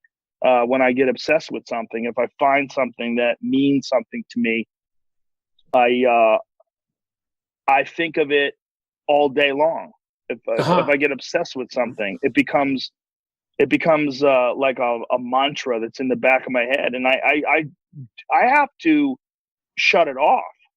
Like, I have to do my best to shut it off. Otherwise, I can't listen to people. I don't like when people are talking to me, I don't want to talk to them. I want to go do that thing that I want to do. Right. And it becomes like a compulsion, and it could be socially negative. It could be detrimental to relationships and friendships. Yeah.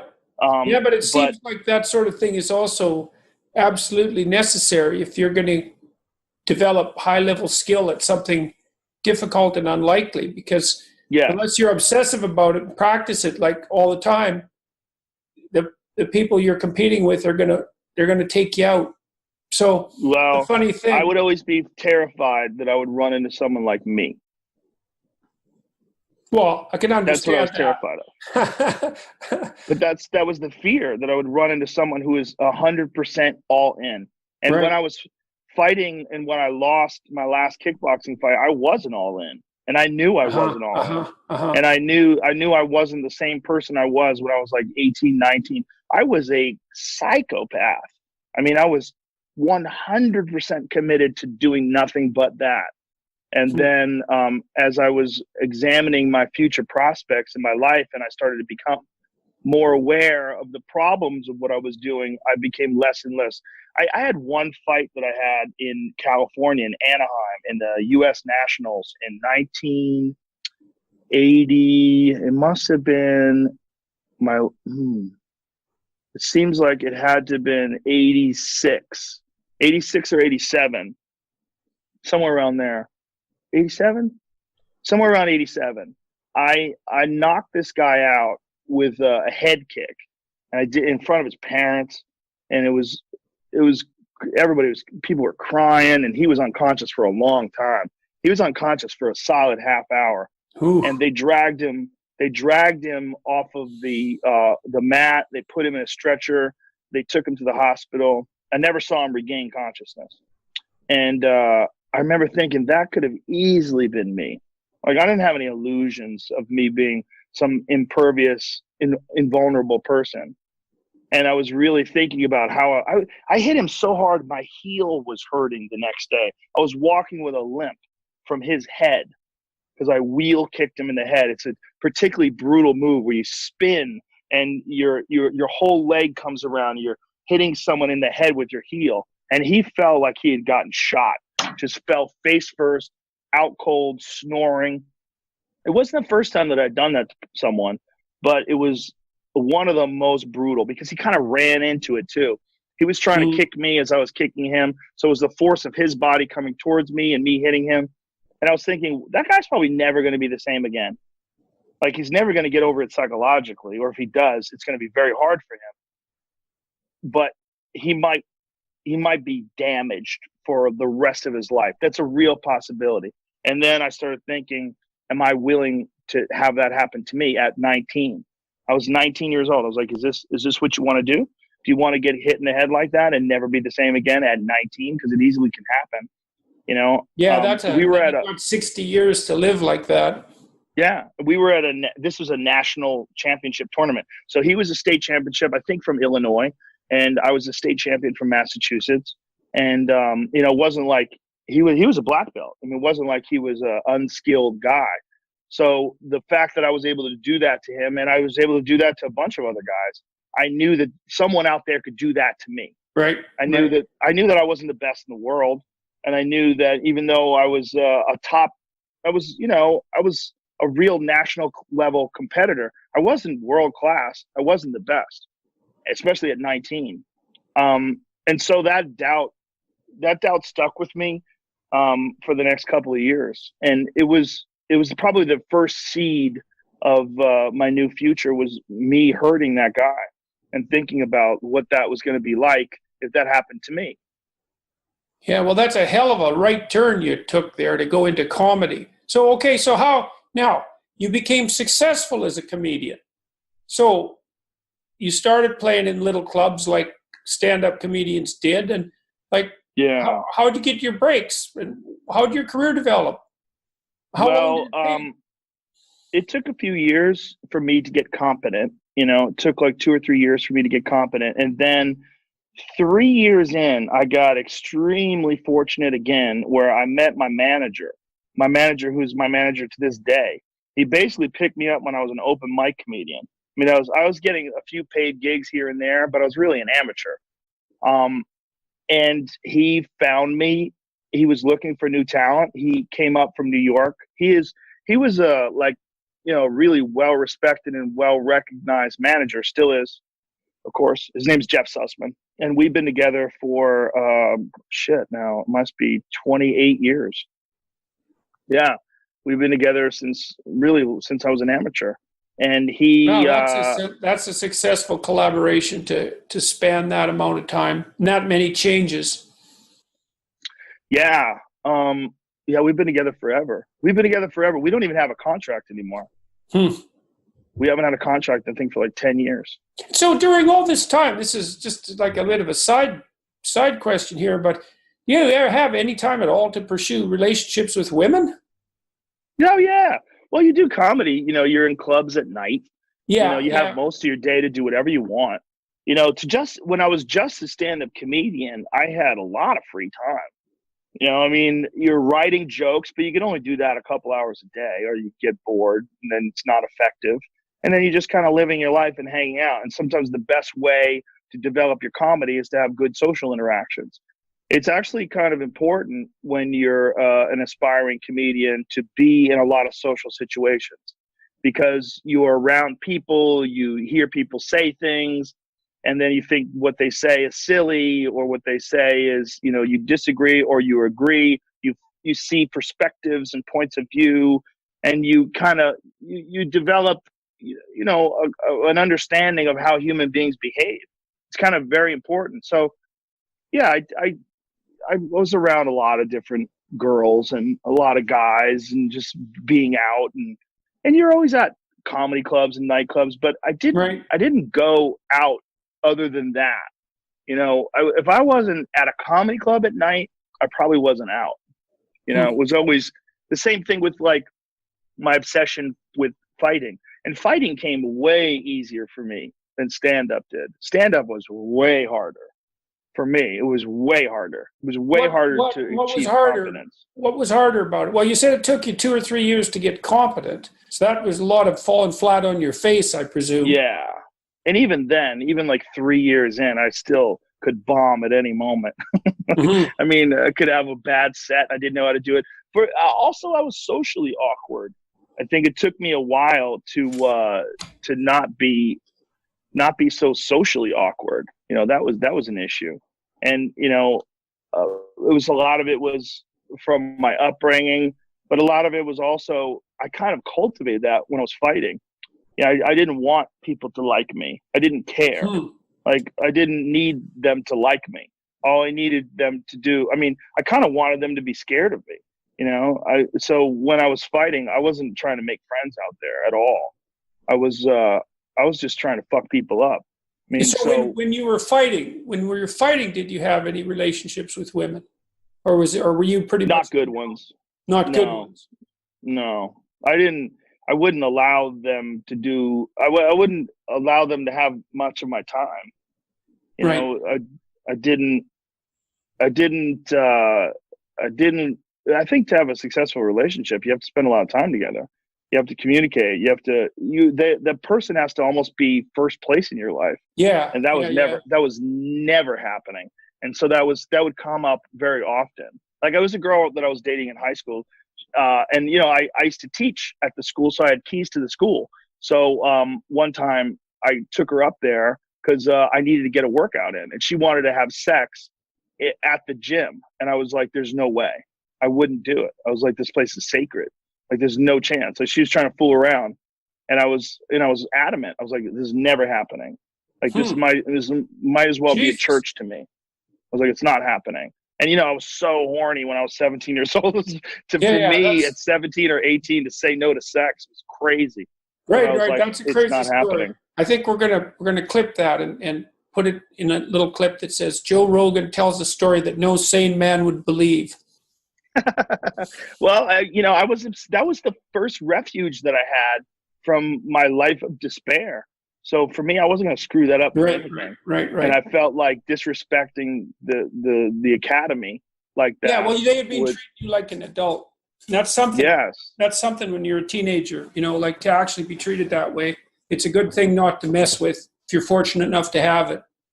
Well, I wouldn't even walk onto the training floor by myself with no one around without bowing.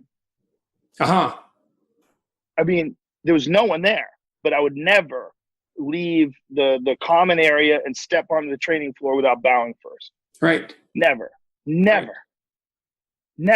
Okay, so when you're in comedy now, you said you were all in as a fighter, and you figure you went all in as a comedian too. And did you do that right from the beginning?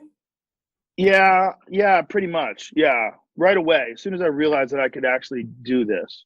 And as soon as I realized, I decided, I mean, my first set that I ever did, I had a bunch of my friends come down and watch me, and I wasn't good the first time I ever got on stage, but I got a couple of little chuckles and laughs. And then I realized this might be possible. I might be able to do this. And then I became obsessed with figuring out how to do it, because it was, I saw it as a path. Like, okay, this is a thing. Like, this is a thing you could do that you actually love. Like, I was a huge fan of the art form. I loved watching it. Ever since my parents took me to the movies when I was like 14 or 15, we saw Live on the Sunset Strip. It was a Richard Pryor movie in the theater where he did stand up. And I'd never seen that before. And I remember thinking, how crazy is it that this guy could just talk? And it's so funny. I was falling out of my chair laughing, and I was looking around. I remember looking around while the movie was playing at all these people in their chairs, just rocking back and forth and laughing so hard. Yeah, it's really something to see. Amazing. I saw especially when you're a young teenager. Like 16. I know you should talk about Bill Cosby, but I saw him live. And like I saw him live too when I was a security guard. Oh yeah. I saw him I was a security guard at Great Woods. I saw Kinnison there when I was a security guard. I saw Rodney Dangerfield there. Yeah, I saw quite a few people there. Yeah, well, it was something to see him sit on his stool with his cigar and get the whole audience like literally hysterical. I mean, the guy in front of me was rocking back and forth so hard he could hardly breathe. His wife kept elbowing him to get him to kind of, turn back into something vaguely resembling a human being. But it's really amazing to see someone with that much command of the audience and so consistently, unbelievably funny. He's the most tragic story in all of show business. Man, it's a catastrophe. Next to Michael Jackson and O.J. Simpson. I mean, those are the three most tragic stories in show business in my mind. Yeah. And he's a monster. I mean, it's crazy. Yeah, no. This brilliant comedian is a monster. What the hell? The thing that's so strange about Cosby, you'd think, well, like, was this really necessary? Like, man, the guy was famous in 15 different directions and really well respected. You wouldn't have think he would have had to date, rape his women. It's just. Well, yeah. I mean, he could have just had prostitutes. I mean, if he really just needed sex, I don't think that's what it was. No. I think there was a sick perversion, and I think he liked to do that to people. He liked to trick them. I mean, I'm just guessing, right? Well, it has to be something like that because it's so counterproductive and so psychotic. It's psychotic. I mean, I don't understand it. I've tried to sort of imagine what it must have been like to be around in the 50s and the 60s. I think people did that to each other way more often than we'd like to admit. And I think that it was more casual than we would think of today, where people would slip someone a Mickey or, he even had a bit that he did way back in the day about giving someone Spanish fly, that you'd give someone something that would make them horny. Right. I think he was probably a guy that had an incredibly inflated opinion of himself, didn't want anybody to ever reject him, experienced that a few times. Again, this is pure speculation, and just decided that he was better than people, that he could just drug them. It's so strange, though, because his comedy was basically it was generally family oriented. It was, and he put himself forward as a role model, and he was credible. Like, he was credible as an actor, as a role model, and he seemed credible as a spokesperson. It kind of makes me think, there's this idea that the psychoanalysts had. There's a guy named Erich Neumann who was a student of Carl Jung's, and one of the things that Neumann said, he wrote a book called Depth Psychology and the New Ethic right after World War II, and it's a great book, a little thin book, but it's a great book. And one of the things he says in that book is, don't be better than you are. And what he meant was, he didn't mean don't improve, because that would be foolish. He meant beware of adopting a persona that makes you a far better person than you actually are, because all of that part of you that you're not admitting to, that's going to go off and have its own life, because you're not integrating it, you're suppressing it in some way, and you're not, and so it's a living thing, like the aggression you had when you were a fighter, that's a big, deep part of you, you can't just push something like that aside and pretend that it's not there and think that it's not going to go off and have some fun when you're not paying attention. Yeah. So to me, something like that must have got him, is that he was split between this really good guy that he was trying to be, which was too good, and this more monstrous side of his personality that he obviously never integrated, or perhaps never even admitted to. It's really a hell of a story, man. It's and it really is a catastrophe. I think it was an absolute bloody catastrophe for his victims, obviously, but just as a general cultural phenomenon, it's so awful. Yeah, I couldn't agree more.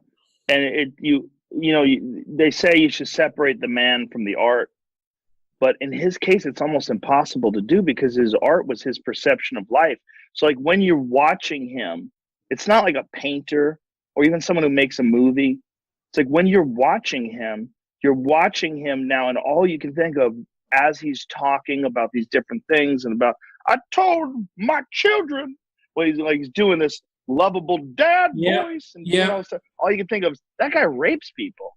He drugs them and rapes them. Right. Yeah. I can't enjoy it anymore. Yeah. And he's unquestionably, as far as like his skill, he was one of the greatest of all time. Yeah. All right. So Yeah. you got a manager, and you got a good one. And what happened? Yeah. I moved to New York, and then once I moved to New York, I started doing a ton of stand-up comedy. I was traveling all over the place, and I got better and better, and I kept working on it, and just doing a lot of gigs and just going all over the place. And then a few years later, how old were you by the time you were like paying your bills? Because that was your first marker for success. probably like 26, 25, 26 was when it all started coming together. Oh yeah, so that's not too bad. That's not too Yeah, bad. I mean, I wasn't old enough making a lot of money.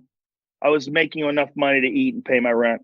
And then somewhere around then, I did a thing called the MTV Half Hour Comedy Hour.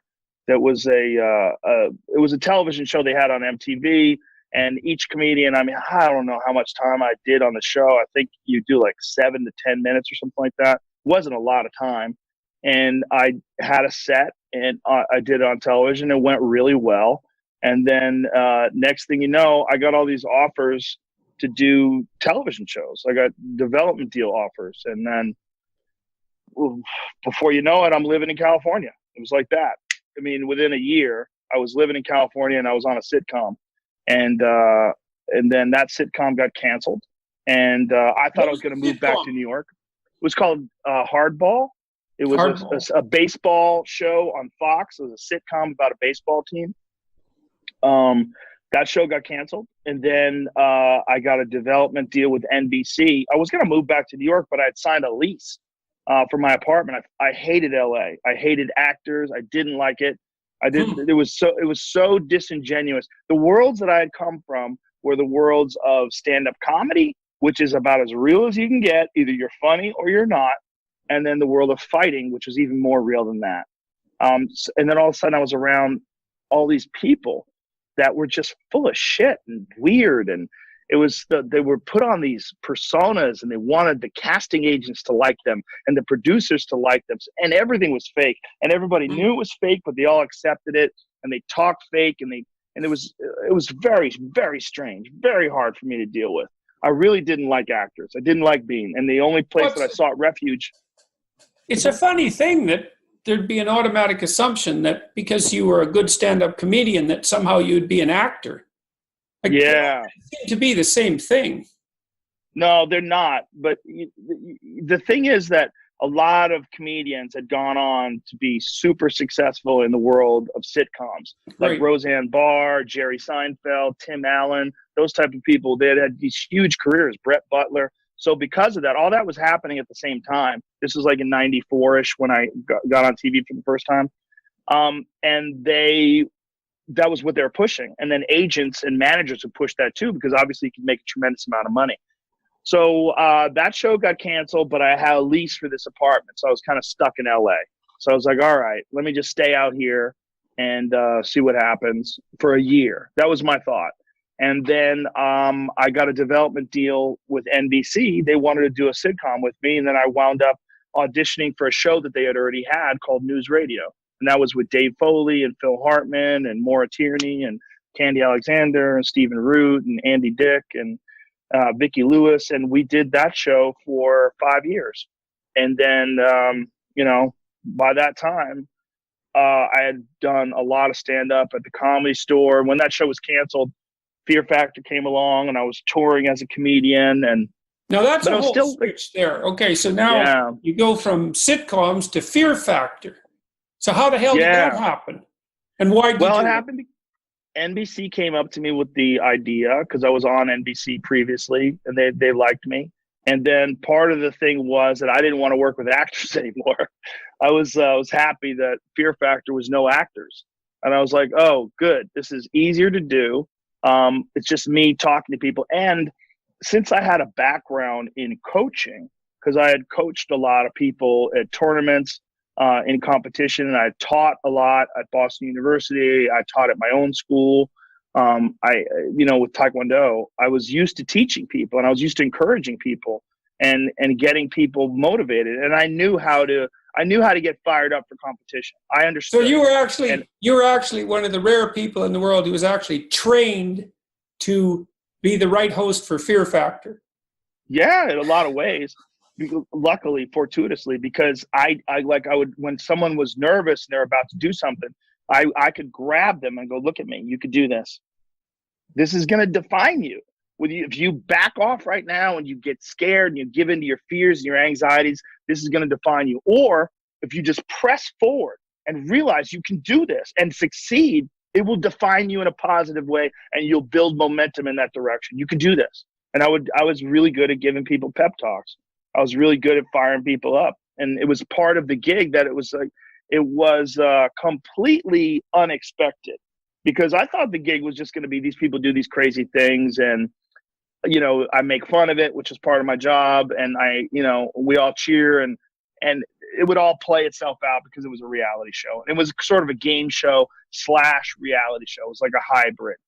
But somewhere along the line, especially when they became really nervous, it was very intense.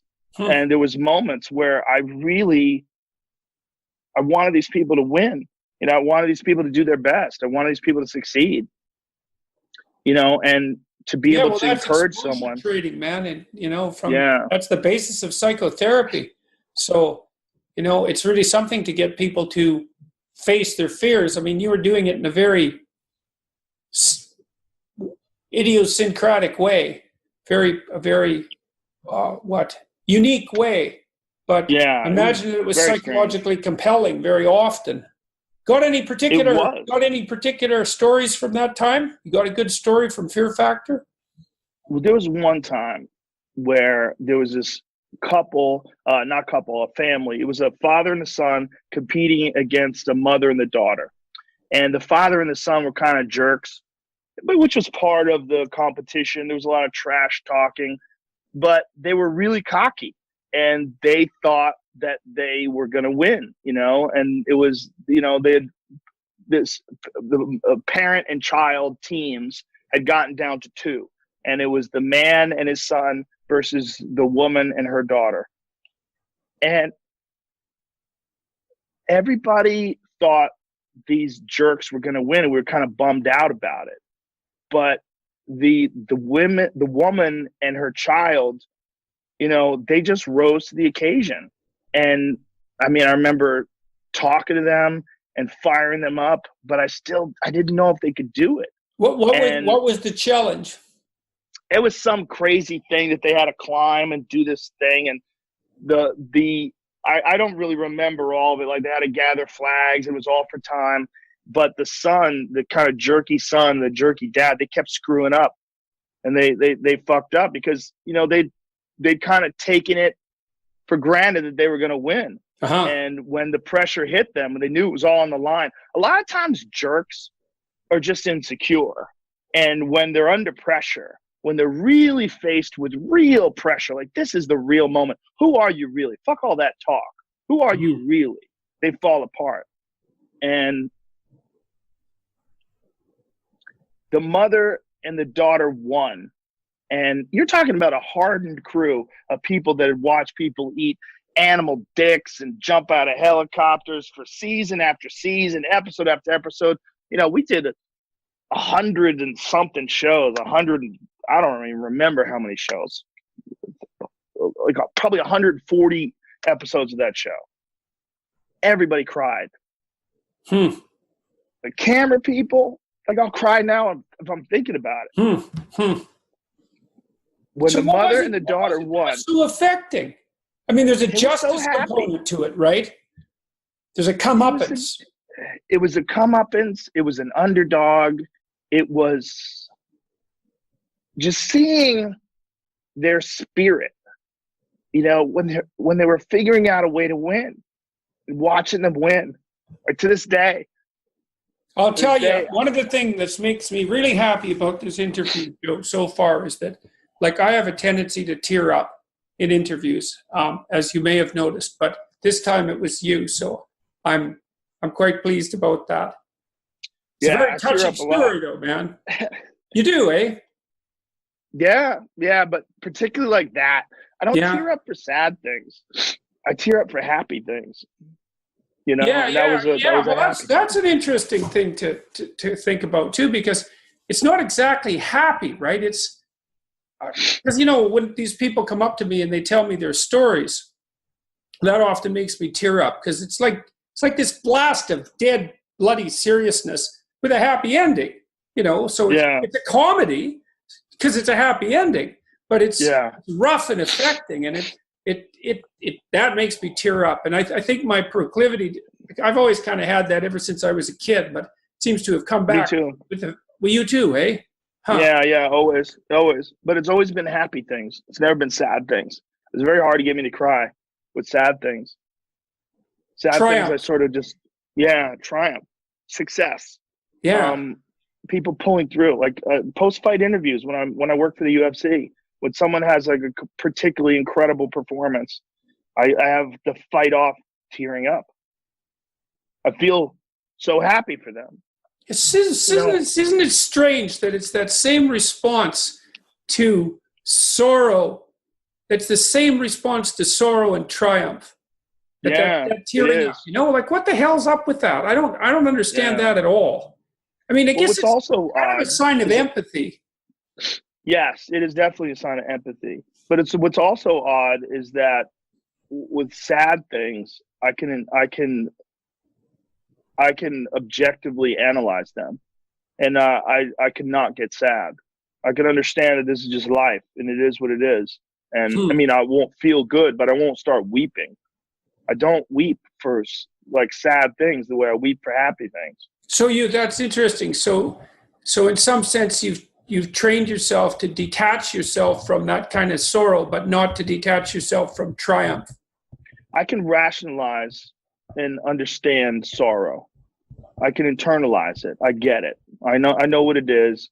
And I just get so happy for people sometimes when things go well. Yeah, one of my guilty pleasures is I really like America's Got Talent and the BBC equivalent.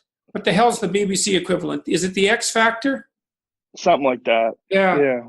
And it does the same thing to me. I'd see somebody slub themselves out there on the stage looking pretty damn dreadful in about 4 different dimensions, and then like knock it out of the park. It really, it's really something to, there's something amazing. Well, because I think as a human being, you realize how hard it is to overcome competition or these difficult moments, or these moments when you're tested. And there's fears and insecurities that these people have to battle, as well as the actual physical task in front of them. There's so much going on, and there's so much anticipation and nerves and anxiety involved in that to see someone triumph. I mean, I am a student of human will. I love stories of discipline and success. I don't like bad stories. I don't even like going to movies where they're sad. When people tell me about sad movies, I'm like, stop. I'm not going to that movie. I don't like it. I don't want to see it. I'm not interested. I know what sadness is. I've been sad. I get it. I'm not interested in getting that in a form of entertainment. I like success. I like seeing people triumph. I like seeing the human spirit manifest itself in spectacular ways. Yeah, that's why I like my lectures. That's why it's so fun to do them, because I'm out there trying to tell people that they have the opportunity to do that, and to point out to them too that if they watch themselves, they notice they love that. Because, that's one of the things. You go to a basketball game or a hockey game or something like that, and somebody makes a spectacular play, and it's a little celebration of the human spirit, ability to do something impossible in the moment, and everybody's up on their feet like in 1 second. Go, man, go. Yeah. And that's the more of that, the better, as far as I'm concerned. There's so much concentration on our the destruction we wreak on the planet, and our original sin, and our weakness, and the terrible things we do to each other. It's really nice to see those situations where people are celebrating the triumph of an individual in a group like that, and it really says something wonderful about human beings deep in their core for all of our problems. It's really something to be part of that.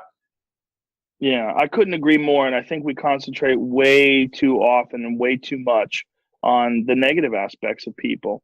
I mean, it's this is almost one like of the things. sports is about the only place that doesn't happen, It's kind of strange because you do concentrate on the positive in sports. You celebrate the winners, The cameramen don't go over and interview the losers.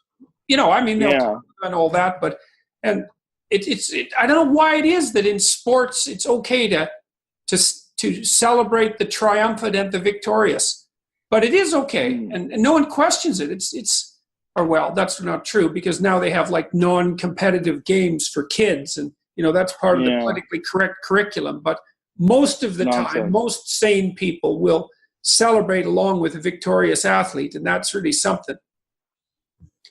All right, so Fear Factor. How many years did that last? 6 years. Were they good years? It was good financially. Yeah, well, that's something. I made a ton of money, and it alleviated financial pressure. But I enjoyed doing it somewhat, but it was not like the way I enjoy the other things that I do. It's not like I enjoy stand-up comedy. It's not like I enjoy working for the UFC. It's not like I enjoy doing podcasts. All those things that I just talked about, those things are labors of love. They're passions. They're things that I'm really genuinely fascinated by and interested in. Like this conversation, I would have this conversation with you if it was just you and me and there was no cameras. I would love to have this conversation. I love having conversations with interesting people. I love stand-up comedy. I love all those things. I didn't love being there for Fear Factor, but it was a great job, and I knew it was a great job, and I knew I was really lucky to have it. So it was great in that respect. But when it was over, I'd kind of decided I was done with television. When it was over, I was like, okay, I think I'm done with this. No more of this.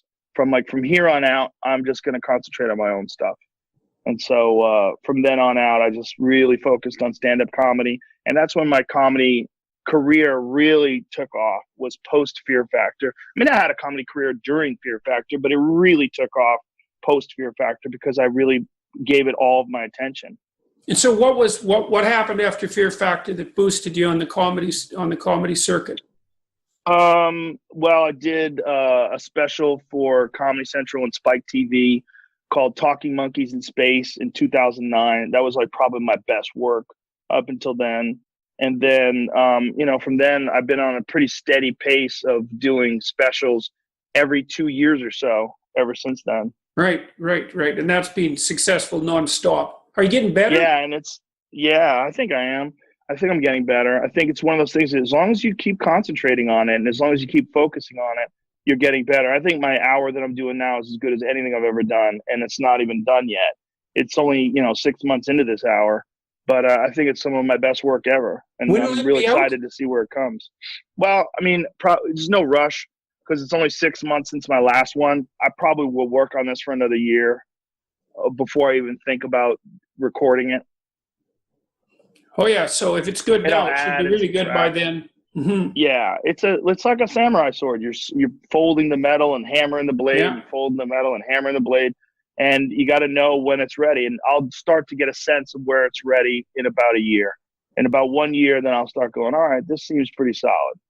Maybe it's time to rock and roll. And then I'll contact Netflix, and I'll say, hey, let's do it. Let's set it up in whatever city I decide, and I'll pick a city.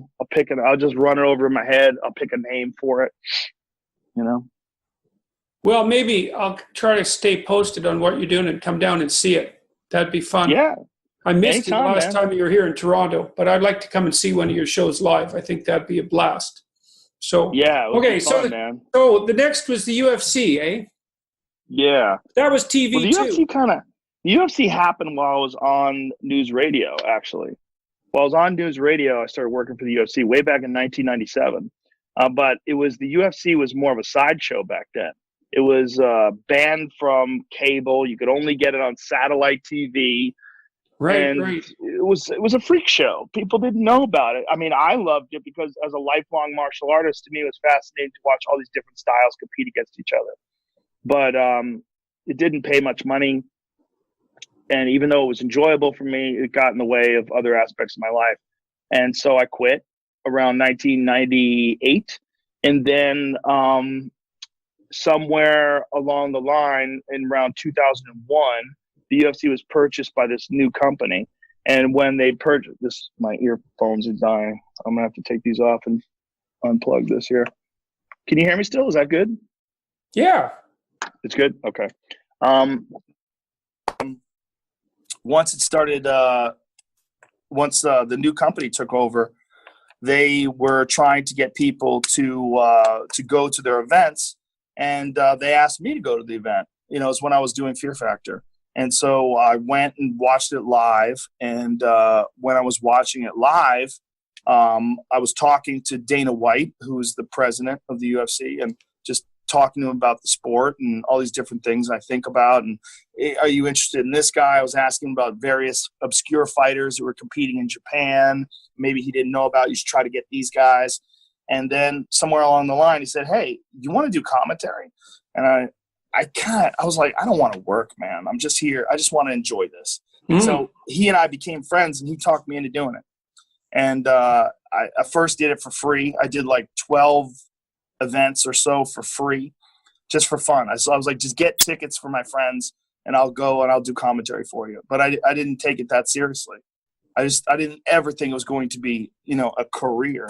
Right. And I would be this, you know, well-known commentator in mixed martial arts. I just thought I was doing it as a favor for them and for fun for me. And, you know, lo and behold, here we are 18 years later. I'm still doing it. I presume they're paying you now. What's that? I presume they're paying you now. Oh, yeah, they pay me a lot. That's good. That's good. That's better bargaining position, I would say. Yeah. Yeah, they're very generous.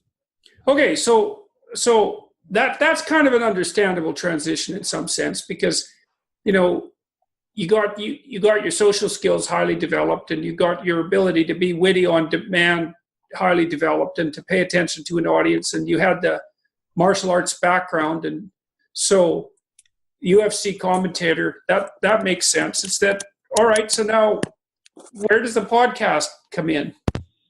How the hell does that happen next? Yeah, I guess it's next, isn't it? Yeah, the podcast was 2009, I guess, when it first started.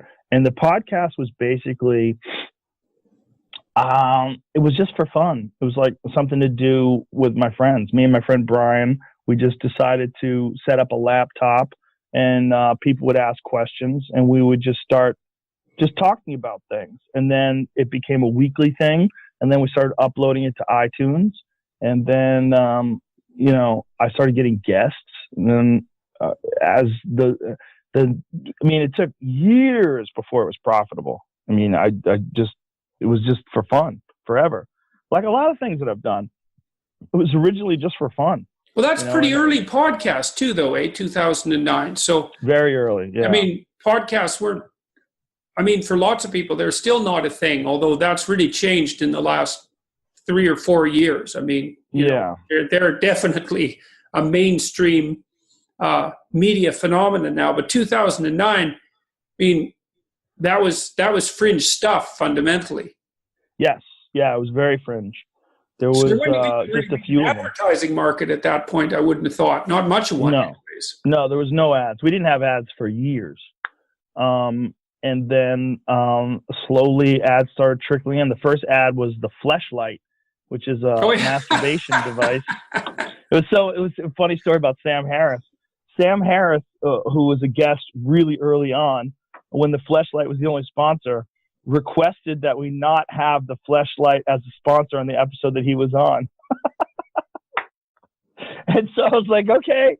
So I took that week off. I just decided no sponsor that week. And that's funny for very many reasons. It's funny that was your first. Well, you know, pornography leads the way, right? Yeah. Get on the internet. Yeah. Yeah. It is kind of funny. Yeah. Yeah. And you know, what's even also funnier is that the guy who was, I guess he was the CEO of the Fleshlight or marketing something or another of the Fleshlight. He went on to form On It with me. So On It, which is my fitness and supplement company, he and I are partners in this, and it came out of our the thing with the Fleshlight, our business agreement, because it was really profitable for the Fleshlight. And he realized early on, like, wow, like having a podcast sponsor something can be incredibly lucrative if the podcast is well respected and well received. Like, this is sort of an untapped advertising market. Hey, let's start a business and just use the podcast as a method of launching this business, and let's see how it goes. Right. So the podcast, that became very successful too. But the podcast sort of took on a life of its own. It went from being just me hanging out with comedians, talking to me interviewing people like you, or having conversations, I should say, more than interviewing people like you, and scientists and archaeologists and doctors, and I mean everyone. World. Yeah, well, right. You started talking. Oh, you started talking to everyone. Yeah, everyone. Really, everyone. And it was mostly comedians to begin with. Yes, it was almost all comedians in the beginning. And the everyone part is interesting because that's something that people resist or resent more than anything now. Like the thing about this that you see now, you see this expression, giving someone a platform. Yeah. Why would you give someone a platform with those ideas? And it really comes down to this concept of silencing opinions that you don't agree with. And my thought on it has always been, I want to talk to all kinds of different people. And even if I don't agree with them, I want to find out why they think the way they think. Yeah. Well, there's also an element of useful disagreeableness there. It's like, I'm going to talk to whoever the hell I want to. Yeah. Like, I don't care what you think about it. I interviewed Milo, speaking of people that you're not supposed to be talking to. Recently? Yeah, like a week ago. Yeah. Did you take a lot of heat from that? It hasn't been broadcast yet. I don't think I'm going to take a lot of heat for it, because we didn't have a political discussion. What did I talk about? Psychological discussion. Well, that's interesting. I was really curious about how he got taken down, when he was talking about his sexual abuse when he was a kid and defending it in some sense. Like, I watched that interview and I knew he was in trouble as soon as he completed it. I figured, no, you said things that you're not allowed to say. And I think a part of it was that, I was split in two parts watching it, partly because I was also watching it as a clinician. I thought that it was admirable of Milo to refuse to take the victim stance because he had been such an anti-victim, what would you call it, agitator or advocate, right? And so he said, well, I was a full participant in this. But then the clinical side of me thought, no, man, you haven't updated your memory since you were 14. Like, you're still thinking of adult Milo as 14-year-old Milo, and you're not thinking about 14-year-old Milo as a kid. And so that was sad for me to see that, because often when people are traumatized, in some sense, around the area of trauma, they don't mature. Like, it's like they get stuck. Well, look, imagine that you're on a path and you come towards an obstacle that's impenetrable, but you really need to get through it to fully develop. Like, it's part of what you need to grow up, but you can't. So you walk around it, but you leave the part of yourself that could have matured behind there. And because it didn't deal with the challenge, like, this is sort of what you were experiencing maybe on Fear Factor, maybe why you're you're so emotionally affected by triumph. It's like you get defeated by something like that. You can't overcome it. There's part of you that gets stuck there in a sense. And it's something Freud observed like 120 years ago, that people would fixate at a certain age because something had happened to them, or at least part of their personality would. I could see that happening with Milo. And I thought that he was in a really tough spot because he'd been molested. He didn't want to play the victim. Yet he actually was a victim, which was the perverse goddamn thing. And that, the way he spoke about it could easily have been twisted, misinterpreted, partly because of his own doing, into a quasi-justification for pedophilia. And then he also said, well, that this was relatively common practice in the gay community. And I figured he'd be cut to ribbons for bringing that up. But he said in the interview, it was really weird, He said that it wasn't the left-wingers that took him out. It was the conservatives. And they were mad because he was slated to speak at CPAC, and the straight Republican types, not the Trump types, but the more classically conservative Republicans, didn't think that Milo Yiannopoulos was the right kind of guy to have speaking at CPAC. And so his sense is that it was actually the moderate right that wiped him out. And so that was interesting, and I didn't expect that. And we also talked a fair bit about, I can't tell you all of it because then nobody has to watch the damn podcast, but or listen to it. But he's also shifted his viewpoint quite substantially on what happened to him when he was 14, and he describes the process he went through to kind of rethink that, not least because of all the controversy it caused. So, I think, well, that was our conversation. It lasted a couple of hours. It was, I asked him how he was doing and what he was planning on doing, and so that was kind of interesting to find out too. But we never got into anything that was remotely political, and so I was happy to have had the conversation. The thing about people like Milo is I don't give a damn what you say about them. Alex Jones is the same sort of person. I think the same thing about Tommy Robinson, for that matter. It's like, these people are interesting. Like, they're strange people, and they have an effect on the world. And like, what are you supposed to do? Are you not supposed to be curious about that? It's like, this is this deplatforming thing. Yeah, it's the deplatforming thing. Like, they have this idea that you should not have a differing opinion. If you have a differing opinion, it should never get a platform. And it's also more perverse than that even. It's the idea that if you give someone like that, quote, a platform, so now you're willing to talk to them, that you must agree with them merely because you're conversing with them. And it's like, that guilt by association assumption it's a terrible assumption. What does it mean? You're only going to talk to people who hold exactly the same ethical views that you hold on anything, on everything. Yeah, it's nonsense. It's like that Data and Society thing that came out, connecting everybody as alt-right gateways because they've talked to people that are on the right. I tweeted that lady when she wrote that. I said that Barbara Walters interviewed Castro. Does that make her a communist? And it's basically how my take on all this stuff is. There's nothing wrong with talking to people. And I feel like Milo, almost has been his own worst enemy because he's such a provocateur. And now they've turned a lot of that stuff that he was saying as a provocateur, and they've turned it against him. But I think that you and him have this one thing in common, in that you get categorized by lazy people who are not good at nuance, and they put you in this box that other people have created. And this box is, this is an alt-right this is a conservative that, this guy's a Nazi, this guy's a white supremacist, this guy's a that, whatever it is, they put you in that box.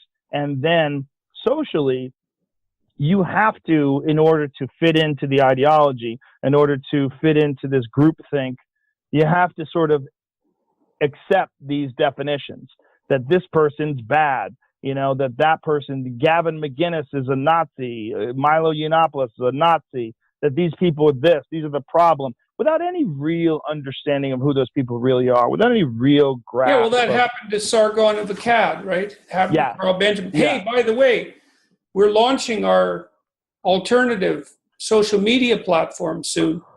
Excellent. Got it going. Yeah, it's going to be, we tried out the first of the technology.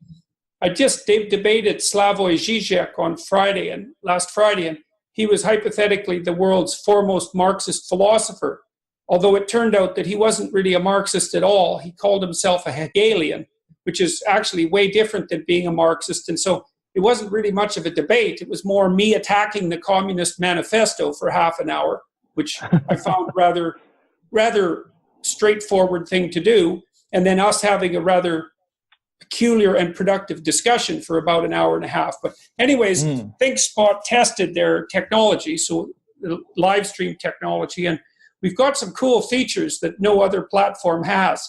So it'll be a subscription service, and so that's partly what makes it a replacement for Patreon to some degree, because we want to be able to monetize creators.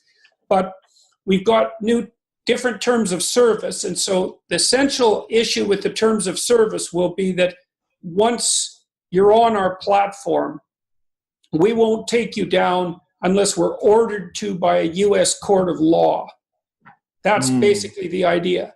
So we're trying to make an anti-censorship platform. And then there's other features too that are quite cool and unique. So for example, you might be interested in this with regards to your podcast. So if you listen to your podcast on our platform, people will be able to like pick a time in the podcast, like maybe a 30-second clip, and just mark it out.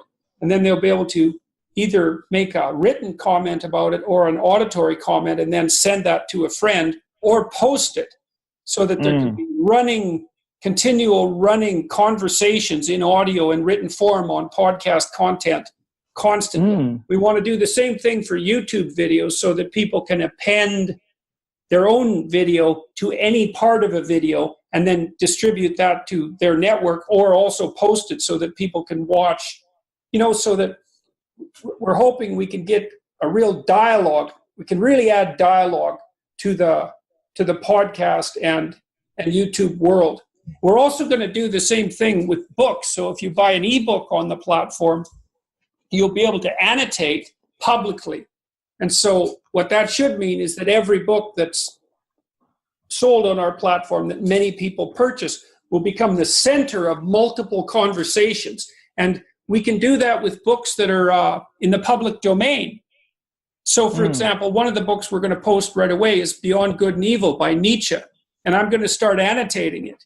And so what that should mean, if you look at the Bible, it's a good example. People have been annotating it for like 5,000 years, right? Every verse has God, books written on it. So it's just this incredibly expanded document that's pulled in thousands and thousands of people to this collective conversation. And this platform should be able to allow people to do that with great works of art, and then with current affairs and events, and such as YouTube videos and podcasts. And so it's nice looking too. It's got a fairly professional feel. We're hoping that we'll be able to pull people who are interested in intelligent conversation specifically into this platform, and maybe start to pull them away from YouTube and some of the less specialized channels. I'm hoping it's that plus our anti-censorship stance, and it'll be invitation only to begin with, so that we can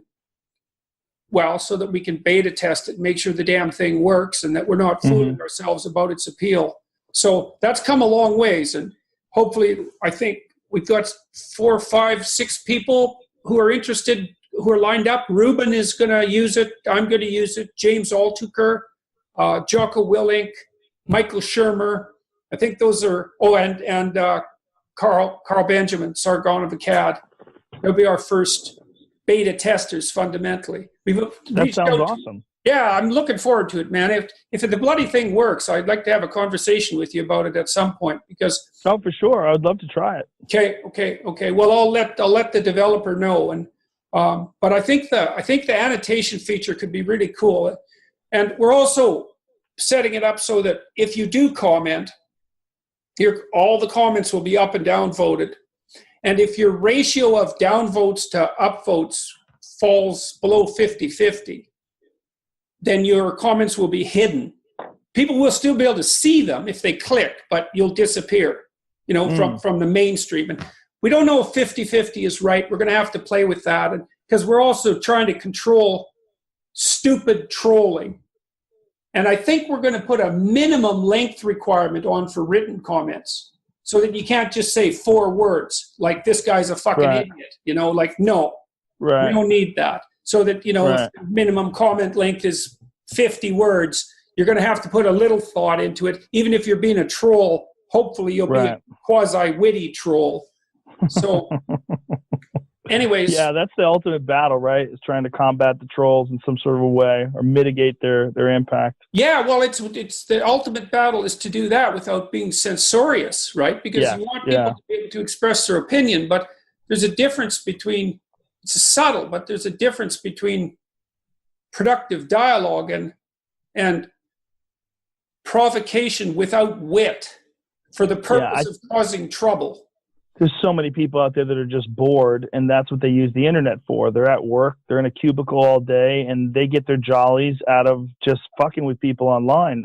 And my producer, Jamie, he has a friend who does that. I mean, this is what this friend does. He has a bunch of accounts, and he just trolls people. He tries to troll celebrities, and he tries to get them to respond to him. He says mean things to them, and that's how he entertains himself while he's at work. That same dark side that was manifesting to a much greater degree in Bill Cosby. Yeah. Right. The guy is also depressed. He's also a depressed guy. He's a failure in life, and he's everything you would expect. Yeah, someone who uses that kind of time for recreation. Right. So the issue with him is like he should take some of that. So if he would admit to himself his aggression, if he'd come to terms with it, he could take that damn aggression and he could integrate it into his personality. And that would make him able to focus on his life.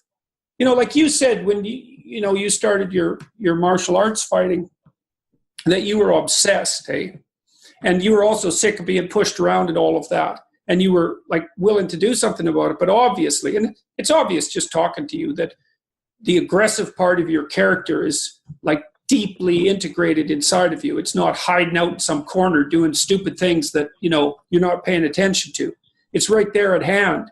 And you get a guy like the one you're talking about, he's split into meek and depressed and ineffectual on the one hand, and cruel and resentful and bitter on the other. And if those two things would marry, he'd get half his personality back and maybe some of his dynamism. And so it's a real waste of time. Well, I think a lot of people just feel just totally powerless. And they feel like this is the only way they can affect others is by reaching out and trolling or saying mean things. And I think that many people take these terrible paths in their lives, which are not productive, and they don't feel good about it. They don't respond well to whatever they're doing with their life. And they have this constant state of anxiety. It's like Thoreau's quote, "Most men live lives of quiet desperation." So yes, one of my except the trolls live lives of noisy desperation. Yeah, very. That's similar. That's what the internet has allowed. Yes, Jordan, I got to wrap this up. I got to get out of here. Unfortunately, this is a long and wonderful conversation, though, like we always have. Hey, well, we damn near got caught up. You got 30 seconds? Yes. Yeah. Okay. Sure. Well, let's end it off. I want to know what are you up to next, man? Like, what do you want to have happen? You've got this crazy reach. You've got this crazy platform. What's on your horizon? Anything what you're doing? No, I just enjoy what I'm doing. I'd like to continue doing what I'm doing. I'm very happy that people enjoy the show. I'm very, very happy that it's affecting people in a positive way, that they're getting inspiration out of it, and they're getting information and entertainment and education. And it means the world to me. I love it. I love doing the podcast. I love doing stand-up. I love everything that I'm doing. I mean, I'm very, very happy with my career and family life. I couldn't be happier. So I just like to keep doing what I'm doing. I don't have any crazy aspirations other than continuing to get better at everything that I try to work at. Yeah, well, that's a crazy aspiration, man, because you got a lot of things going for you that are very, very unlikely, and to hope, I don't mean to hope that they'll get better, but to continue to work to get those better, that seems like sufficient aspiration from my perspective.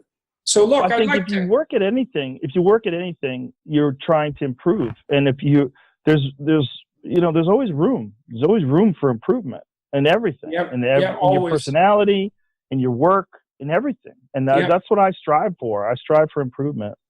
Yeah, well, that edge of improvement's a good place to be. Look, I wanted also to thank you. Just so you know it, especially that first interview you did with me. That was really helpful to me. And I mean, I've enjoyed all the talks that we've had, and they've been really productive, and they've had a very big impact on my life, but lots of people have watched them. And so it seems to me that we've had a pretty productive series of interactions, but I do owe you some thanks. And also thanks for coming on this podcast, man. It was really good. My pleasure. And I will definitely talk to you about ThinkSpot once we get it going and see that it works, because I didn't have any hope for its success when it first You know, it was a little ugly baby thing because, you know, it's too impossible, but it's looking pretty damn good and it's got some cool features. So it'd be nice to have a censorship-free platform if we could figure out how to do that. That sounds very exciting. I'm very interested. I can't wait to try it. All right, man. Thank you, Jordan. Hey, thanks a lot. My pleasure. Good luck. Hey, good luck with your improvement, and I'm looking forward to the comedy special. Thank you, my brother. Take care. Ciao, Joe.